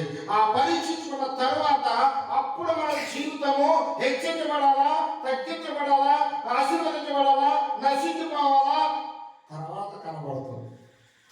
కాబట్టి చివరి కాలంలో ఉన్నాం, అంత్య దినాలలో ఉన్నాం. నమ్మలేదండి, భయంకరమైన స్థితులు, స్త్రీలకు స్త్రీలు, పురుషులకు పురుషులు అవాంఛనీయమైన కార్యాలు చేస్తున్నారంటే నాశనానికి దగ్గరలో నమ్మలేదా? నోవహు ప్రజలు హెచ్చరికను వినట్లుగా ఇప్పుడు మనకు కూడా హెచ్చరిక వస్తుందా లేదా? కాబట్టి మనం కూడా ఏం చేయాలంటే మారు మనసు పొందాలి. హల్లెలూయా. చెడు తలంపులు కలిగి, చెడు ఆలోచనలు కలిగి, చెడు మోహాలు కలిగి, చెడు కార్యాలు కలిగి ఒకవేళ ఈ రాత్రికాల సమయంలో మనం సన్నిధిలో ఉంటే ఏం చేయాలండి? విడిచిపెట్టాలి. వాటిని విడిచిపెట్టి నీవు దేవుని దయ కోసము, కృప కోసము నువ్వు ఎదురు చూసి పశ్చాత్తాపడుతూ నువ్వు ప్రభువుని అడిగితే ఖచ్చితంగా నిశ్చయముగా దయచేయవాడు దేవుడు. హల్లెలూయా. సేవకుల ద్వారా మీకు హెచ్చరిక వస్తుందా లేదా? మరి ఈ రోజే కాదు, మరి ప్రతిసారి సన్నిధికి వచ్చిన ప్రతిసారి మీకు హెచ్చరిక వస్తుందా లేదా? ఏ సేవకుడైనా సరే నువ్వు ఖచ్చితంగా లోబడి తీరాల్సింది. కాబట్టి పిల్లరా ఆలోచన చేయండి. ఎన్నాళ్ళు భక్తి చేసినా అది వ్యర్థమే. విశ్వాస జీవితంలో వచ్చే ఒక మాట, దేవుడు సీనియర్ని ఇష్టపడతాడా, సిన్సియరిటీ ఉన్నవాడిని ఇష్టపడతాడా? ఎవరు కావాలి దేవుడికి? సిన్సియరా, సీనియరా? మరి ఇప్పుడు సీనియర్ అయితే చాలా మంది ఉన్నారు. సిన్సియారిటీ ఎంతమందిలో ఉంది? ప్రతి చిన్న విషయం ఎంత నమ్మకంగా ఉన్నామో రాత్రికాల సమయంలో కొద్ది క్షణాలు ఆలోచించుకోండి. విమర్శించుకోవద్దు. చెప్పాడు కదా ఇందాక పల్లెలో ఒకళ్ళు విమర్శించుకుంటే ఉపయోగం. తనకు తానే పరీక్షించుకోవాలి, తనకు తానే విమర్శించుకోవాలి. అప్పుడే మనం తీర్పు పొందకుండా రక్షించబడతాం. లేకపోతే మిత్రుడు లోకముతో పాటు మనకు శిక్ష విధి కలిగినకు తీర్పు తీరుస్తున్నాడు లేదా? ఎందుకు? రేపు లోకస్తుడు అక్కడ వచ్చి నువ్వు అక్కడే ఉంటే ఎవరికి అవమానం? దేవుడికి అవమానం. కాబట్టి ఆ లోకస్తుడు నువ్వు ఒక చోట ఉండడం దేవుడికి ఇష్టం లేదు. కాబట్టి వాడు బాగానే ఉన్నాడు, వాడు వినకపోయినాడు, ప్రతిభను వాడికి ఉంది, నువ్వు వినలేదు కాబట్టి నీకే శిక్ష, నీకే తీర్పు. కాబట్టి ఆ తీర్పులోకి మనము వెళ్ళకుండా ఆ హిజ్కియా కన్నీళ్లు విడిచినప్పుడు, ఆ హిజ్కియా పశ్చాత్తాపడినప్పుడు, ఆ నినివే పట్టినప్పుడు ప్రజలు, రాజు సైతం సామాన్యమైన విషయమా? రాజు సింహాసనం కూర్చోండి చిన్న విషయమా? అంటే ఎంత బాధ వస్తే ఆ పరిస్థితి వస్తుందో ఒక ఆలోచన చేయండి. ఈరోజు మన కుటుంబాలు దీవించబడలేదు అంటే, మన విశ్వాసం ఇంకా కట్టబడలేదు అంటే, మన సంఘం ఇంకా అభివృద్ధి కాలేదు అంటే, మన గ్రామంలో ఇంకా వ్యతిరేకత ఉంది అంటే కారణం ఎవరో కాదు, అది నేనే. ఎవరండి? నేనే. ఎవరు కాదు, నేనే. ఖచ్చితంగా అది నేనే అని ఎవరికి ఏం చేయాలి? ప్రశ్నించుకోవాలి. కాబట్టి ప్రభువా, నా ద్వారా ఇదిగో ఈ నా కుటుంబం దీవించబడాలి, నా సంఘం దీవించబడాలి, నా గ్రామం దీవించబడాలి, నశించిపోతున్న అనేక మంది దీవించబడాలి అంటే నీకు ఇష్టంగా నేను ఉండాలి ప్రభువా. నాలో ఉన్న ప్రతి విధమైన చెడును, ప్రతి విధమైన రోగమును, ప్రతి విధమైన చెడు దురాత్మ ప్రభావము దూరపరిచి అయ్యా నన్ను నీకు ఇష్టడుగా మానుకో ప్రభువా అని నువ్వు మానక ప్రార్థన చేస్తే, ఆ ప్రార్థనకు తగినట్లు నువ్వు విశ్వాసంగా ఉంటే, ఆ విశ్వాసానికి తగిన క్రియని జీవితంలో జరిగిస్తే నిశ్చయంగా దీవించబడతాం. కాబట్టి రాత్రికాల సమయంలో కొద్ది నిమిషాలు ఎవరికి వారు వ్యక్తిగతంగా ప్రార్థన చేసుకోండి, సమర్పణ చేసుకోండి. నీ విశ్వాసం ఎలా ఉందో, నీ భక్తి జీవితంలో యథార్థత ఎలా ఉందో, సీరియర్గా ఉన్నావా, సిన్సియర్గా ఉన్నావా, లేకపోతే చూడండి పిల్లరా, ఓ నోవహు కాలంలో ఉన్న ప్రజల వలె నీ యొక్క మనసు వ్యతిరేకంగా ఉందా, లేకపోతే నినివే పట్టణపు ప్రజల వలె ఓ లోబడే తత్వానికి వస్తున్నావా, ఏ విధంగా ఉన్నావు అనేది వ్యక్తిగతంగా కొద్ది నిమిషాలు ఎవరికి వారు దేవుని ఎదుట మొరపెట్టుకుందాం. దేవుని ఆత్మ మన మధ్య సంచరిస్తుంది. కళ్ళు మూసుకున్నట్లయితే కొద్ది నిమిషాలు వ్యక్తిగతంగా ప్రార్థన చేసుకుని ముగించుకుందాం. కొద్ది నిమిషాలు ఎవరు పోవాలి, ఎవరు మౌనంగా ఉండదు, ఎవరు మౌనంగా ఉండొద్దు. మీరు మౌనంగా ఉండటానికి కాదు దేవుడు రంగం మీదకి వచ్చింది. మీరు మౌనంగా ఉండటానికి కాదు ఇంతవరకు దేవుడిని హెచ్చరించండి. నేను సరి చేసుకుంటావని, నీ ఆత్మీయ జీవితాన్ని నువ్వు ఒప్పుకోలు చేసుకుంటావని, నీ ఆత్మీయ జీవితంలో నువ్వు కట్టుకుంటావని, అనేక మందికి నువ్వు బాధ్యతగా ఉంటావని, అనేక మందికి నువ్వు ఆశీర్వాదాన్ని పంచిపెట్టే వ్యక్తిగా ఉంటావని దేవుడు ఇంతవరకు నేను హెచ్చరిస్తా ఉన్నాను. ఒకవేళ ఇంతవరకు నీ విశ్వాస జీవితం అనాలోచితంగా ఉండి, ఒకవేళ నువ్వు ఇంకా నీకు తెలియకుండానే దేవుడికి వ్యతిరేకమైన తలంపులు ఉన్నాయేమో, ఆలోచనలు ఉన్నాయేమో, క్రియలు ఉన్నాయేమో, ఒక్కసారి ఒప్పుకో. దేవుడి ఆత్మ నిన్ను దర్శించడానికి నీ మధ్యకు రాబోతూ ఉంది. నీ కళ్ళ ముందు నిలబడుతూ ఉంది. నా కుమార్తె నువ్వు ఏమైతే ఒప్పుకొని చేసుకుంటున్నావు అని దేవుడి యొక్క ఆత్మ నిన్ను తొంగి చూస్తూ ఉంది. సహోదరుడా, దేవుడి ఆత్మ నీతో మాట్లాడటానికి, నేను దర్శించడానికి ఎక్కడికి వచ్చి ఉంది. నీ హృదయాన్ని తెరిచి మాట్లాడే సమయం ఇది. మాట్లాడే సమయం ఇది, మౌనకునే సమయం కాదు. నువ్వు నీ తప్పును ఒప్పుకునే సమయము. ఆ నినివే పట్టణపు ప్రజలు దుర్మార్గులైనప్పటికీ, దుష్టులైనప్పటికీ వాళ్ళ దుర్మార్గాన్ని పక్కన పెట్టారు, వాళ్ళ దుష్టత్వాన్ని పక్కన పెట్టారు. దేవుడి కొరకు లోబడ్డారు. దేవుడి కృపను పొందుకోవడానికి వాళ్ళు ఎంతగానో ఆశపడు ప్రాణము తృప్తిపరచబడుతుంది అని వాగ్దానం ఇచ్చిన దేవుడు వాళ్ళ ఆశను చూశాడు కాబట్టి, వాళ్ళ దుర్మార్గాన్ని విడిచిపెట్టారు కాబట్టి, నీ జీవాన్ని క్షమించి గొప్ప కృపతో నింపడవాలి. ఈరోజు రాత్రికాల సమయంలో మనం కూడా దేవుని ఆత్మను బట్టి ఆ కృపను పొందుకోవాలి. నా జీవితం కట్టబడాలి, సరిచేయబడాలి. ఇదిగో నేను ఒక నూతన వ్యక్తిగా మార్చబడాలి. నా తలంపులు నూతనంగా మార్చబడాలి. నా స్వభావం నూతనంగా మార్చబడాలి. ఇక మీరు ఒక కొత్త వ్యక్తి వల్ల నేను మార్చబడాలి. అందుకే కదా అన్నాడు, మన పౌరు స్థితి పరలోకం ముందున్నది, అక్కడ నుండి ప్రభువైన యేసుక్రీస్తు నిమిత్తం మనం కనిపెట్టుచున్నాము. తనకు ఇదిగో కలిగినటువంటి శక్తిని బట్టి మన దేవ శరీరమును తన రూపము కలిగిన మార్చగలిగినాడు ఆయన. కాబట్టి కోల్పోయిన మహిమను తెచ్చుకోవాలి.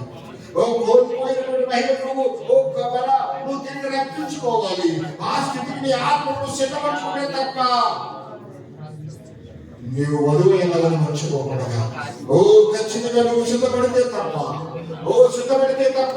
నువ్వు దిద్దబడిలోనికి రాలేవు. కాబట్టి నువ్వు దిద్దబడితే తప్ప ఆ ఎత్తబడిలోనికి వెళ్ళి ఆయనతో పాటు సింహాసనం మీద ఉండలేవు. కాబట్టి ఇది నేడే అనుకూల సమయం, ఇదే అనుకూల సమయము, ఇదే రక్షణ దినము. ఖచ్చితంగా మనం ఒప్పుకొని చేసుకున్నాం. మరొక సమయం కాదు. ఎవరికి వారు ఒప్పుకొని చేసుకుందాం.